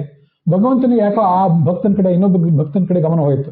ನಾರದರಿಗೆ ಅದೇನು ಆ ಭಕ್ತನ ಬಗ್ಗೆ ಅಷ್ಟು ಗಮನ ಕೊಟ್ಟಿದೆಯಲ್ಲ, ಆ ದಿವಸಕ್ಕೆ 2 ನಿಮಿಷ ಅಲ್ವಾ ಭಗವಂತ ನಾಮಸ್ಮರಣೆ ಮಾಡೋದು ಅಂತಂದ್ರು. ಸರಿ, ಬಹಳ ಸಂತೋಷ, ನಿಮ್ಗೊಂದು ಕೆಲಸ ಹೇಳ್ತೀನಿ ಮಾಡ್ರಿ ಅಂದ ಭಗವಂತ. ಏನಂದ್ರೆ, ಒಂದು ತುಂಬಿದ ಕೊಡ ತಗೊಳ್ರಿ, ಅದನ್ನ ತಲೆಯ ಮೇಲೆ ಇಟ್ಕೊಂಡು ಅಲ್ಲೊಂದು ದೇವಾಲಯ ಇದೆಯಲ್ಲ, ದೇವಾಲಯಕ್ಕೆ ಪ್ರದಕ್ಷಿಣೆ ಮಾಡಿ ಬನ್ರಿ ಅಂದ್ರು. ಅದೇನು ದೊಡ್ಡ ಕೆಲಸ, ನಿತ್ಯ ತಂಬೂರಿ ಹೊತ್ಕೊಂಡು ಓಡಾಡ್ತೀವಿ, ತುಂಬಿದ ಕೊಡ ಇಟ್ಕೊಂಡು ಓಡಾಡೋದು ಎಷ್ಟು ಕೆಲಸ, ಏನು ಕೆಲಸ ಅಂತೇಳಿ ತುಂಬಿದ ಕೊಡ ತಗೊಂಡು ದೇವಾಲಯಕ್ಕೆ ಪ್ರದಕ್ಷಿಣೆ ಮಾಡಿ ಬಂದರು. ಆಯ್ತು, ನಿಮ್ಮ ಕೆಲಸ ಆಯಿತು ಅಂದರು. ಭಗವಂತನಿಗೆ ಹೇಳಿದ್ರು, ಸರಿ, ಆ ತುಂಬಿದ ಕೊಡ ಇಟ್ಕೊಂಡು ದೇವ್ರಿಗೆ ಪ್ರದಕ್ಷಿಣೆ ಮಾಡಿದ್ರಲ್ಲ, ಅಲ್ಲಿ ದೇವ್ರ ನಾಮಸ್ಮರಣೆ ಎಷ್ಟು ಸರಿ ಮಾಡಿದಿರಿ? ಅದು ಮಾಡಲಿಲ್ಲ, ಒಂದು ತುಂಬಿದ ಕೊಡ ಚೆಲ್ಲಬಾರ್ದು ಅಂತ ಹೇಳಿದ್ಯಲ್ಲ ನೀನು. ಚೆಲ್ಲಬಾರ್ದು ಅನ್ನೋ ದೃಷ್ಟಿಯಿಂದ ಮತ್ಕೊಂಡು ಹೋಗುವಾಗ ಗಮನ ಎಲ್ಲ ಅಲ್ಲೇ ಇತ್ತು. ಅಲ್ರಿ, ಒಂದು 2 ನಿಮಿಷ ದೇವರಿಗೆ ಪ್ರದಕ್ಷಿಣೆ ಮಾಡುವಾಗ ಆ ತುಂಬಿದ ಕೊಡ ನೀರು ಸೋರಬಾರ್ದು ಅಂತ ಇತ್ತು ನಿಮ್ಮ ಗಮನ. ಆವಾಗ ನಿಮ್ಗೆ ನಾಮಸ್ಮರಣೆ ಮಾಡ್ಲಿಕ್ಕಾಗಲಿಲ್ಲ. ಒಬ್ಬ ಗೃಹಸ್ಥ, ಒಂದಿಷ್ಟು ಜನ ಮಕ್ಕಳು, ಅವ್ರಿಗೆ ಎಷ್ಟು ಜವಾಬ್ದಾರಿ, ಗಂಡು ಮಕ್ಕಳು, ಹೆಣ್ಣು ಮಕ್ಕಳು, ಮೊಮ್ಮಕ್ಕಳು, ಅವ್ರದ್ದೆಲ್ಲ ಯೋಗಕ್ಷೇಮ ನೋಡಬೇಕು, ಏನೇನೋ ತಾಪತ್ರಯಗಳಿರ್ತವೆ. ಅಂಥವ್ನು ಒಂದು 2 ನಿಮಿಷ ನಾಮಸ್ಮರಣೆ ಮಾಡೋದು ದೊಡ್ಡದಲ್ಲೇನು? ಪುರಾಣದಲ್ಲೇನು ಬಂದಿಲ್ಲ ಕಥಾ, ಎಲ್ಲಿದೋ ಕಥಾ. ಆದ್ರಿಂದ ನೀವು ಭಗವಂತನ ಹತ್ರ ಎಷ್ಟು ಕಾಲ ಕಳಿತೀರಿ ಅನ್ನೋದು ಮುಖ್ಯ ಅಲ್ಲ, ಕ್ವಾಂಟಿಟಿ ಟೈಮ್ ಮುಖ್ಯ ಅಲ್ಲ, ಪ್ರಮಾಣ ಮುಖ್ಯ ಅಲ್ಲ. ಆ ಎಷ್ಟು ಕಾಲ ಕಳಿತೀರಿ ಅದರಲ್ಲಿ ಗುಣಮಟ್ಟ ಎಷ್ಟಿದೆ ಅನ್ನೋದು ಮುಖ್ಯ. ಅದನ್ನು ಪ್ರತಿಯೊಬ್ಬರು ಕೂಡ ಮಾಡ್ತಾನೆ ಇರಬೇಕು.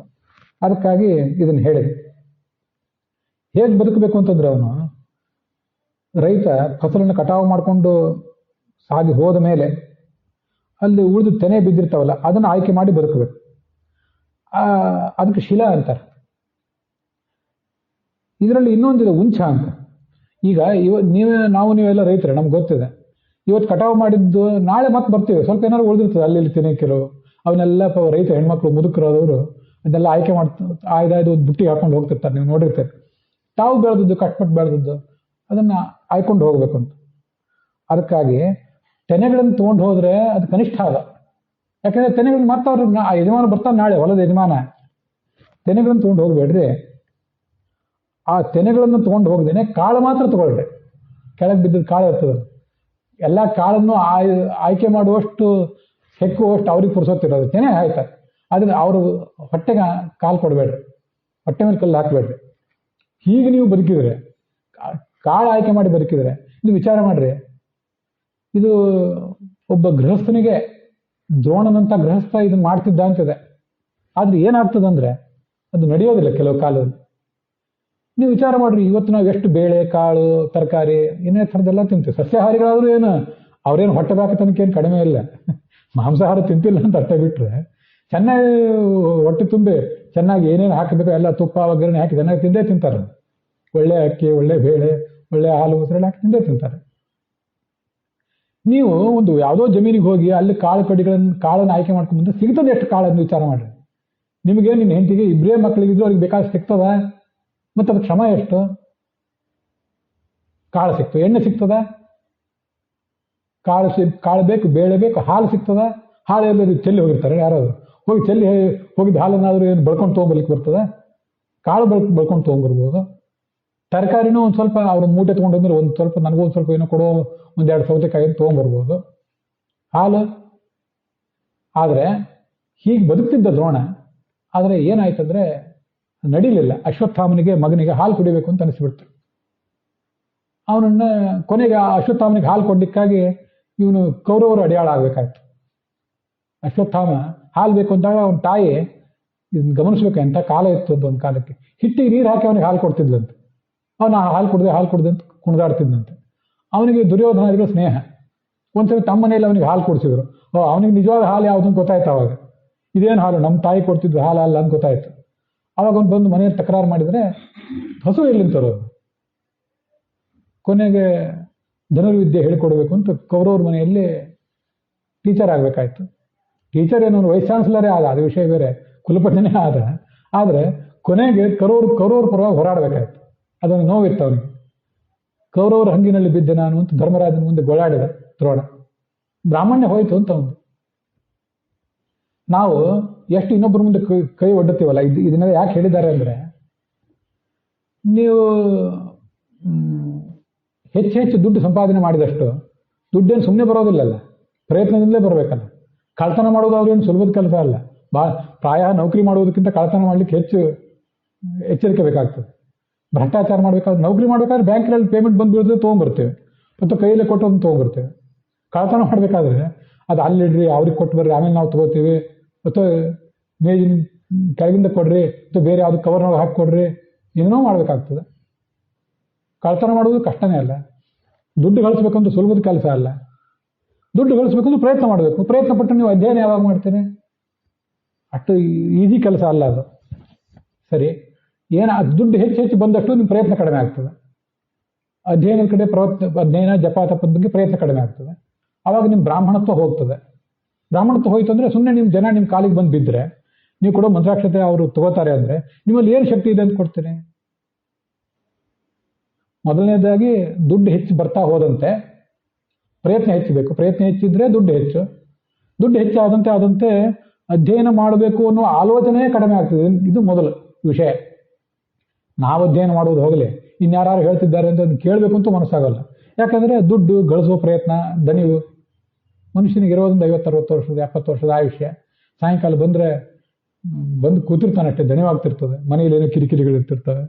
ಯಾವಾಗ ಏನು ಪ್ರವಚನ ಕೇಳ್ತಾನೆ, ಏನು ಸಂಧ್ಯಾವಂದನೆ ಮಾಡ್ತಾನೆ, ಏನು ದೇವರಿಗೊಂದು ಊದಿನ ಕಡ್ಡಿಯನ್ನಾದರೂ ಏನು ಇಡ್ತಾನೆ? ತನಗೆ ಅಧ್ಯಯನ ಮಾಡ್ಲಿಕ್ಕೆ ಆಗೋದಿಲ್ಲ. ಯಾಕಂದ್ರೆ ಮತ್ತೆ ನಾಳೆ ಬೆಳಗ್ಗೆ ನೌಕರಿಗೆ ಹೋಗ್ಬೇಕಾದ್ದು. ಆಧುನಿಕ ಕಾಲದಲ್ಲಂತೂ ಖಾಸಗಿ ಉದ್ಯೋಗ ವ್ಯವಸ್ಥೆಯಲ್ಲಂತೂ ಅನೇಕ ಜನರನ್ನು ಮಾತಾಡ್ಸಿದ್ದೀನಿ. ನಮಗೊಂದಿಷ್ಟು ಟಾರ್ಗೆಟ್ ಕೊಟ್ಟು ಬಿಡ್ತಾರೆ, ನೀವು ಇಷ್ಟು ಕೆಲಸ ಮಾಡಿದ್ರೆ ನಿಮ್ಗೆ ಇಷ್ಟು ದುಡ್ಡು ಅಂತೇಳಿ. ಆ ಟಾರ್ಗೆಟ್ ಕೊಟ್ಟು ಬಿಡೋದ್ರಿಂದ ನಮ್ಮ ಮನಸ್ಸೆಲ್ಲ ಅಲ್ಲೇ ಓಡ್ತಿರ್ತದೆ. ಸರ್ಕಾರಿ ನೌಕರಿಯಲ್ಲಾದರೂ ನಾವು 6 ಗಂಟೆ ತನಕ ಇಷ್ಟು ಕೆಲಸ ಮಾಡಿದರೆ ಇಷ್ಟು ಸಂಬಳ ಮುಗಿತಲ್ಲಿ. ಭಾಳ ದೊಡ್ಡ ಹುದ್ದೆಯಲ್ಲಿದ್ದವರಿಗೆ ಹೆಚ್ಚು ಒತ್ತಡ ಇರ್ತದೆ, ಅದು ವಿಷಯ ಬೇರೆ. ಉಳಿದವರಿಗೆ ಮನೆಗೆ ಬಂದುಬಿಡ್ತಾರೆ. ಆದರೆ ಖಾಸಗಿ ವ್ಯವಸ್ಥೆಯಲ್ಲಿ ನಮಗೆ ಟಾರ್ಗೆಟ್ ಕೊಡ್ತಾರೆ. ಆ ಟಾರ್ಗೆಟ್ ಕೊಟ್ಟರೆ ಅದನ್ನು ಮುಟ್ಲಿಕ್ಕಾಗಿ ಹಗಲು ರಾತ್ರಿ ಪ್ರಯತ್ನ. ಅವ್ರಿಗೆ ಗೊತ್ತಿದೆ, ಕಂಪನಿಯವ್ರಿಗೆ ಇವ್ರಿಗೆ ಟಾರ್ಗೆಟ್ ಕೊಟ್ಟರೆ ಇವ್ರು ಮನೆ ಆಗಲಿ ಆಫೀಸ್ ಆಗಲಿ ಕೆಲಸ ಮಾಡೇ ಮಾಡ್ತಾರೆ ಅಂತೇಳಿ. ಯಾವಾಗ ಅಧ್ಯಯನ ಮಾಡ್ಲಿಕ್ಕೆ ಟೈಮ್ ಸಾಕಾಗೋದಿಲ್ಲ. ಮತ್ತು ಯಾವಾಗ ಸ್ವಲ್ಪ ಟೈಮ್ ಸಾಕಾದಾಗ ಸ್ವಲ್ಪ ಕುಟುಂಬದ ಜೊತೆ ಕಾಲ ಕಳೆಯೋಣ ಅನ್ನಿಸ್ತದೆ, ಏನಂದ್ರೆ ಮನೋರಂಜನೆ ಚಟುವಟಿಕೆ ಬೇಕು ಅನ್ನಿಸ್ತದೆ. ಬಹಳ ದೊಡ್ಡ ಸಮಸ್ಯೆ ಅಂದರೆ ಓದಿದ್ದು ಅರ್ಥ ಆಗೋದಿಲ್ಲ. ನನ್ನ ಜೀವಮಾನದಲ್ಲೇ ಸಂಸ್ಕೃತ ಅನ್ನೋದೇ ಇಷ್ಟು ಕಷ್ಟ ಅಂತ ನನಗೆ ಈಗೀಗ ಅನ್ನಿಸ್ತದೆ. ಸಂಸ್ಕೃತವೇ ಎಷ್ಟು ಕಷ್ಟ. ಆಮೇಲೆ ಕೆಲವು ಸರಿ ಅದರ ಒಳಗಿನ ರಹಸ್ಯ ಅರ್ಥ ಆಗೋದಿಲ್ಲ, ಅದು ದೊಡ್ಡ ಸಮಸ್ಯೆ. ಪ್ರವಚನ ಹೇಳಿಬಿಡ್ತೇವೆ, ಜನ ಕೇಳ್ತಾರೆ, ಜನರಿಗೆ ಏನು ಗೊತ್ತಾಗ್ತದೆ ಒಳಗಿನ ರಹಸ್ಯ? ಅದನ್ನು ಯಾವ ಸ್ಪಿರಿಟ್ನಲ್ಲಿ ಅದನ್ನು ತೊಗೋಬೇಕು, ಎಷ್ಟು ಅದನ್ನು ಆಚರಣೆಗೆ ತರಬೇಕು, ಯಾವುದಕ್ಕೆ ಬೆಲೆ ಕೊಡಬೇಕು ಅನ್ನೋ ರಹಸ್ಯ ಗೊತ್ತಾಗೋದಿಲ್ಲ. ಯಾಕೆಂದರೆ ನಮ್ಮದು ನಾವು ನಿನ್ನೆ ಪ್ರಹ್ಲಾದ ಅದನ್ನು ಹೇಳಿದ್ದು ನಾವು ಕೇಳಿದ್ವಿ. ಕಾಮ ಕ್ರೋಧ ಇತ್ಯಾದಿಗಳ ಹೊಡೆತಕ್ಕೆ ನನ್ನ ಮನಸ್ಸು ನಲುಗಿ ಹೋಗಿದೆ. ಅದಕ್ಕೆ ತಸ್ಮಿನ್ ತವ ಗತಿಂ ಕಥಂ ವಿಮೃಶಾಮಿ ದೀನಃ. ನಮಗೆ ಶಾಸ್ತ್ರ ಅರ್ಥ ಆಗೋದು ಯಾವಾಗ? ಓದಲಿಕ್ಕೆ ಸಮಯ ಸಿಗೋದು ಯಾವಾಗ? ಸಮಯ ಸಿಕ್ಕಾಗ ಅರ್ಥ ಆಗೋದು ಯಾವಾಗ? ನನಗೆ ಅದು ಅರ್ಥ ಆಗೋದಿಲ್ಲ, ಇನ್ನೊಬ್ರಿಗೆ ಅದು ಹೇಳುವುದು ಯಾವಾಗ? ಇಷ್ಟು ಮನುಷ್ಯ ಬ್ರಾಹ್ಮಣತ್ವ ಕಳ್ಕೊಳ್ಳುವುದು ಅಂದರೆ ಜುಟ್ಟು ಜನಿವಾರ ಕಳ್ಕೊಳ್ಳೋದು ಅಂತ ಅರ್ಥ ಅಲ್ಲ. ಜುಟ್ಟು ಹೋದ್ರೆ ಮತ್ತೊಂದು ಜುಟ್ಟು ಬರ್ತದೆ. ಒಂದು 2 ವರ್ಷ ಹೋದ್ರೆ ಜನಿವಾರ ಹೋದರೆ ಇನ್ನೊಂದು ಜನಿವಾರ ಹಾಕೊಂಡ್ರೆ ಬರ್ತದೆ. ತಪ್ಪಿದ್ರೆ ಇನ್ನೊಂದ್ಸರಿ ಉಪನಯನ ಮಾಡ್ಕೊಂಡ್ರೆ ಮತ್ತೆ ಜನಿವಾರ ಬರ್ತದೆ. ಕ್ರಮವಾಗಿ ಶಾಸ್ತ್ರ ಅಧ್ಯಯನ ಮಾಡಬೇಕು ಅನ್ನೋ ಎಚ್ಚರ, ಮತ್ತು ಅದಕ್ಕೆ ಬೇಕಾದ ಬುದ್ಧಿ ಕೌಶಲ, ಮತ್ತು ತುಂಬ ನಿರಾಗ್ರಹವಾದ ಬುದ್ಧಿ ಇದ್ರೆ ಮಾತ್ರ ಶಾಸ್ತ್ರ ಅರ್ಥ ಆಗ್ತದೆ. ನಿಮಗೆ ಶೀಲ ಸರಿ ಇಲ್ಲದೆ ಹೋದರೂ ಭ್ರಷ್ಟಾಚಾರ ಮತ್ತು ವ್ಯಭಿಚಾರ, ಅನಾಚಾರ, ಮದ್ಯ, ಮಾಂಸ, ಧೂಮಪಾನ ಏನೇ ಕೆಟ್ಟದಿದ್ದರೂ ಒಳ್ಳೆ ವೈದ್ಯ ಆಗ್ಬೋದು. ನನ್ನ ಜೀವಮಾನದಲ್ಲಿ ಇದನ್ನು ಅನೇಕ ಸರಿ ನಾನು ನೋಡಿದ್ದೇನೆ, ಅಂದ್ಕೊಂಡಿದ್ದೇನೆ. ಒಳ್ಳೆ ವೈದ್ಯ ಆಗಬೇಕಾದ್ರೆ ನಿಮ್ಗೆ ಒಳ್ಳೆ ಕ್ಯಾರೆಕ್ಟರ್ ಇರಬೇಕಂತ ಏನಿಲ್ಲ. ಒಳ್ಳೆ ವಕೀಲ ಆಗಲಿಕ್ಕೂ ಒಳ್ಳೆ ಕ್ಯಾರೆಕ್ಟರ್ ಇರಬೇಕಂತ ಏನಿಲ್ಲ. ತಂತ್ರಜ್ಞ ಆಗಲಿಕ್ಕೆ, ಒಳ್ಳೆ ರಾಜಕಾರಣಿ ಆಗಲಿಕ್ಕೆ ಬೇಕು ಅಂತಿಲ್ಲ. ಇದ್ರೆ ಒಳ್ಳೇದು, ಭಾಳ ಕ್ಯಾರೆಕ್ಟರ್ ಇದ್ದರೆ ಭಾಳ ಒಳ್ಳೆಯದು. ಏನೂ ಮಡಿಮೇಲಿಗೆ ಇಲ್ಲದೇನೂ ಒಳ್ಳೆಯ ವಕೀಲ ಆಗ್ಬೋದು, ತಂತ್ರಜ್ಞ ಆಗ್ಬೋದು, ವೈದ್ಯ ಆಗ್ಬೋದು. ಆದರೆ ಕಪಾಲೇ ದ್ಯುದಾಪಸ್ಯು ಶ್ವದೃತೌ ಚ ಯಥಾಪಯ ಆಶ್ರಯಸ್ಥಾನ ದೋಷೇಣ ವೃತ್ತಹೀನೇ ತಥಾ ಶ್ರುತಂ ಅಂತ ಮಹಾಭಾರತ. ವಿದ್ವಾಂಸ ಆಗಬೇಕು, ಪಂಡಿತ ಆಗಬೇಕು, ಶಾಸ್ತ್ರ ಅರ್ಥ ಆಗಬೇಕು, ಅವನು ಹೇಳಿದ ಇನ್ನೊಬ್ಬರಿಗೆ ಅರ್ಥ ಆಗಬೇಕು ಅಂತಿದ್ರೆ, ವೃತ್ತಹೀನನಾದರೆ, ಶೌಚ ಆಚಾರ ಶೀಲ ಇಲ್ಲದೆ ಹೋದರೆ ಎಲ್ಲ ವಿಫಲ. ಇದು ನನಗೆ ಅನೇಕ ಸರಿ ಏನು ಓದ್ತಿದ್ರಿ, ಏನು ಪ್ರವಚನ ಮಾಡ್ತಿದ್ವಿ, ಏನು ಪಾಠ ಕೇಳ್ತಿದ್ವಿ ಅಂತ ಯಾರು ನಾರದನಂತವ್ರು, ಪ್ರಹ್ಲಾದನಂತವ್ರು ಕೇಳಿದರೆ ಅವ್ರು ನಮ್ಮ ಎದುರಿಗೆ ಬರೋದಿಲ್ಲ ಅಂತ ನಾವು ಧೈರ್ಯ ಪ್ರಾಯ. ಬಂದು ಕೇಳಿದ್ರೆ ಏನ್ ನಡೆಸಿದಿರಿ, ಏನ್ ನಾಟಕ ನಡೆಸಿದಿರಿ, ನಡ್ರಿ ಎದ್ದು ಅವ್ರು ಎಲ್ಲಾರು ಇಲ್ಲಿಂದ ಬೈದ್ರಿ ಏನ್ ಗತಿ ಅಂತ ನನಗೆ ಭಯ ಅನಿಸ್ತದ.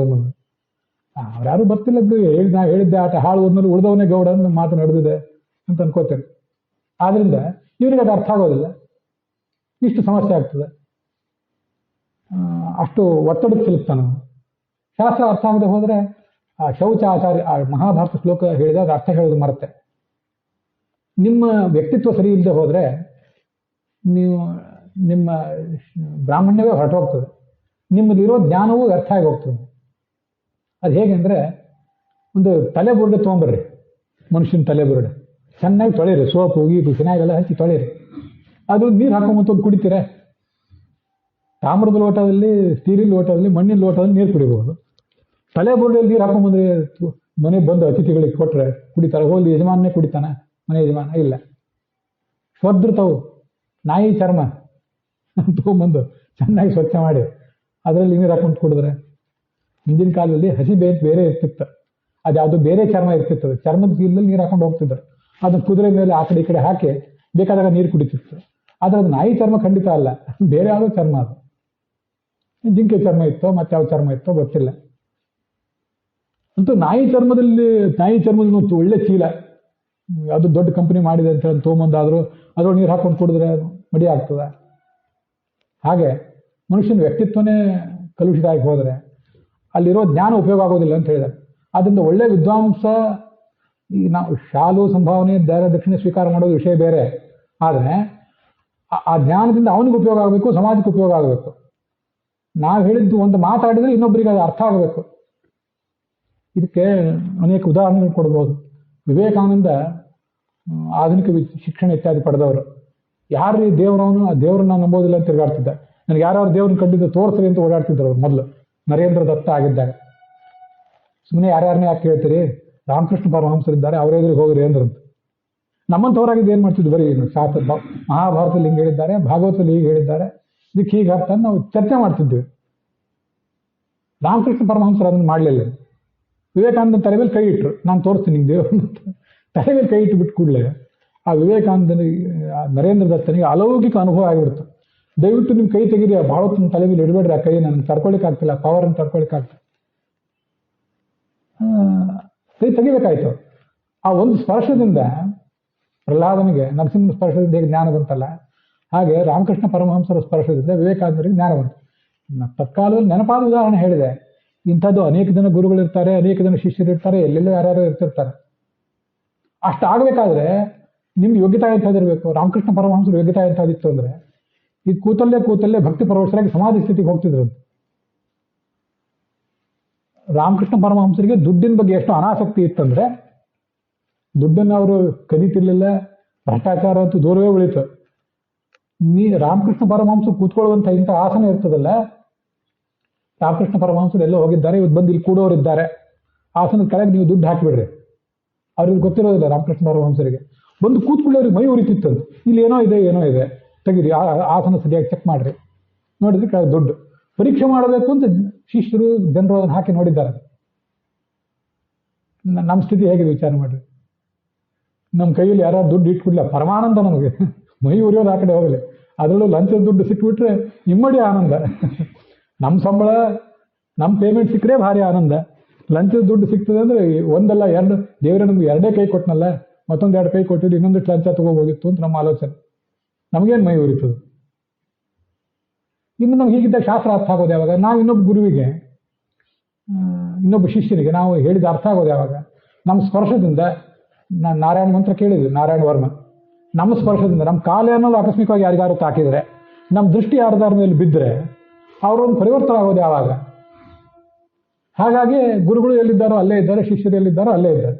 ಏನು ಪರಿವರ್ತನೆ ಆಗಿಲ್ಲ. ಇದು ಎಷ್ಟು ಹಾಸ್ಯಾಸ್ಪದವಾಗಿದೆ ಅಂದರೆ, ದೊಡ್ಡ ರಥ, ಒಳ್ಳೆ ಕ್ವಾಲಿಟಿ, ಬೇಕಾಷ್ಟು ಬಂಗಾರದ ಕಂಬ ಎಲ್ಲ, ಮೆತ್ತನೆ ಕೂಡ್ಲಿಕ್ಕೆ ಆಸನ, ಅದಕ್ಕೆ ಕುದುರೆಗಳನ್ನು ಕಟ್ಟಿದ್ದಾನೆ, ಕುದುರೆಗಳನ್ನು ಮುಂದೆ ತಂದಿಟ್ಟಿದ್ದಾನೆ. ಇನ್ನು ಏನಂದ್ರೆ, ಕುದುರೆಗಳನ್ನು ಇದಕ್ಕೆ ಕಟ್ಟಬೇಕು, ಆ ಕುದುರೆಗಳು ಮುಂದೆ ಹೋದರೆ ರಥ ಮುಂದೆ ಹೋಗ್ತದೆ. ಈ ರಥಕ್ಕೂ ಕುದುರೆಗಳಿಗೂ ನಡುವೆ ಹಗ್ಗವನ್ನೇ ಕಟ್ಟಲಿಲ್ಲ, ಕುದುರೆ ಮುಂದೆನೇ ಹೋಗಲಿಲ್ಲ ಅಂದರೆ ರಥ ಎಲ್ಲೇ ಅಲ್ಲೇ ಇದೆ. ಒಳ್ಳೆ ಬೆಲೆ ಬಾಳುವ ರಥ, ದೊಡ್ಡ ರಥ, ಅದಕ್ಕೆ ಪ್ರೋಗ್ರೆಸ್ಸೇ ಇಲ್ಲ. ಇಂಥ ಹಾಸ್ಯಾಸ್ಪದ ಸ್ಥಿತಿ ನಮ್ಮದಾಗಿದೆ. ಅದಕ್ಕಾಗಿ ದುಡ್ಡಿಗೆ ಕೈ ಒಡ್ಡಬೇಡ್ರಿ. ಏನು ಹೇಳಿದ್ದಾರೆ ಅಂದರೆ, ಇದು ಸಾರ ಸಂಗ್ರಹ ನಾನು ಹೇಳೋದು. ವೃತ್ತಿ ಸಂಕೋಚಮನ್ವಿಚ್ಛೇದ್ ನಲಭೇದ್ ಧನ ವಿಸ್ತರಂ ಧನಲಾಭೇ ಪ್ರವೃತ್ತಸ್ತು ಬ್ರಾಹ್ಮಣ್ಯಾದೇವ ಹೀಯತೆ. ಬ್ರಾಹ್ಮಣರಿಗೆ ಎಚ್ಚರಿಕೆ, ನನಗೆ ನಾನು ಕೊಟ್ಕೊಳ್ಳೋ ಎಚ್ಚರಿಕೆ ಇದು. ನಿಮ್ಮ ಜೀವನೋಪಾಯ ಯಾವತ್ತೂ ಸೀಮಿತವಾಗಿದೆ, ಹೆಚ್ಚು ದುಡ್ಡನ್ನು ಗಳಿಸಬೇಡಿ. ಪುರಾಣದಲ್ಲಿ ಎಲ್ಲೋ ಕಥೆ ಬಡ ಬ್ರಾಹ್ಮಣ ಇದ್ದಂತಿತ್ತಲ್ಲ, ಹಾಗೇ ಇರಲಿ. ನೀವು ಹೆಚ್ಚಿನ ಬೇಡ ನಿಮಗೆ. ಯಾಕೆಂದರೆ ಭಾಳ ದುಡ್ಡು ಬೇಕು ಅಂದರೆ ಭಾಳ ಪ್ರಯತ್ನ ಪಡಬೇಕಾಗ್ತದೆ. ಕೊನೆ ಪಕ್ಷ ಇನ್ನೊಬ್ರು ಕೊಟ್ಟಿದ್ದನಾದ್ರೂ ತಗೋಬೇಕಾಗ್ತದಲ್ಲ. ಅವಾಗ ಏನಾಗ್ತದೆ ಅಂದರೆ, ಧನಲಾಭ ಆದಷ್ಟು ನಿಮ್ಮ ಬ್ರಾಹ್ಮಣತ್ವ ಧಕ್ಕೆ ಬರ್ತದೆ. ನಿಮ್ಗೆ ಶಾಸ್ತ್ರ ಅರ್ಥ ಆಗೋದಿಲ್ಲ, ನೀವು ಹೇಳಿದ ಇನ್ನೊಬ್ರಿಗೆ ಅರ್ಥ ಆಗೋದಿಲ್ಲ. ಧಕ್ಕೆ ಅಲ್ಲಿ ಬಂದು ನಿಲ್ತದೆ ಕೊನೆಗೆ.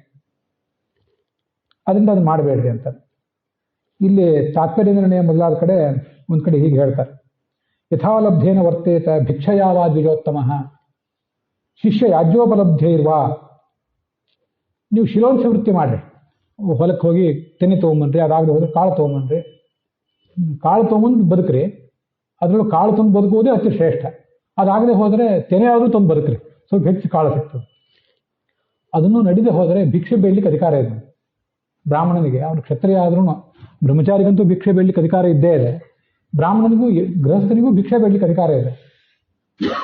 ನೀವು ಭಿಕ್ಷೆ ಬೇಡುವಾಗ ನೀವು ನಮ್ಮ ಬಗ್ಗೆ ನಾವು ಮರುಕ ಪಟ್ಕೋಬೇಕಾಗಿ, ಅಯ್ಯೋ ಹಿಂಗಾಯ್ತಲ್ಲ ಅಂತ ದುಃಖ ಪಡಬೇಕಾಗಿಲ್ಲ. ಯಾಕೆ ಅಂದರೆ, ನೀವು ಭಿಕ್ಷೆ ಬೇಡಿದ್ರೆ ನೀವು ಬೇಕಾದಷ್ಟು ಒಂದಷ್ಟು ಆಹಾರ ಸಿಗ್ತದಲ್ಲ, ಅದು ದುಡಿಮೆ ತಪ್ತದಲ್ಲ. ದುಡಿಮೆಯಲ್ಲೆಲ್ಲ ಮನುಷ್ಯನ ಜೀವನ ಹೋಗೋದು, ಟೈಮ್ ಹೋಗೋದಲ್ಲ ಅಲ್ಲೇ ಅಲ್ಲ.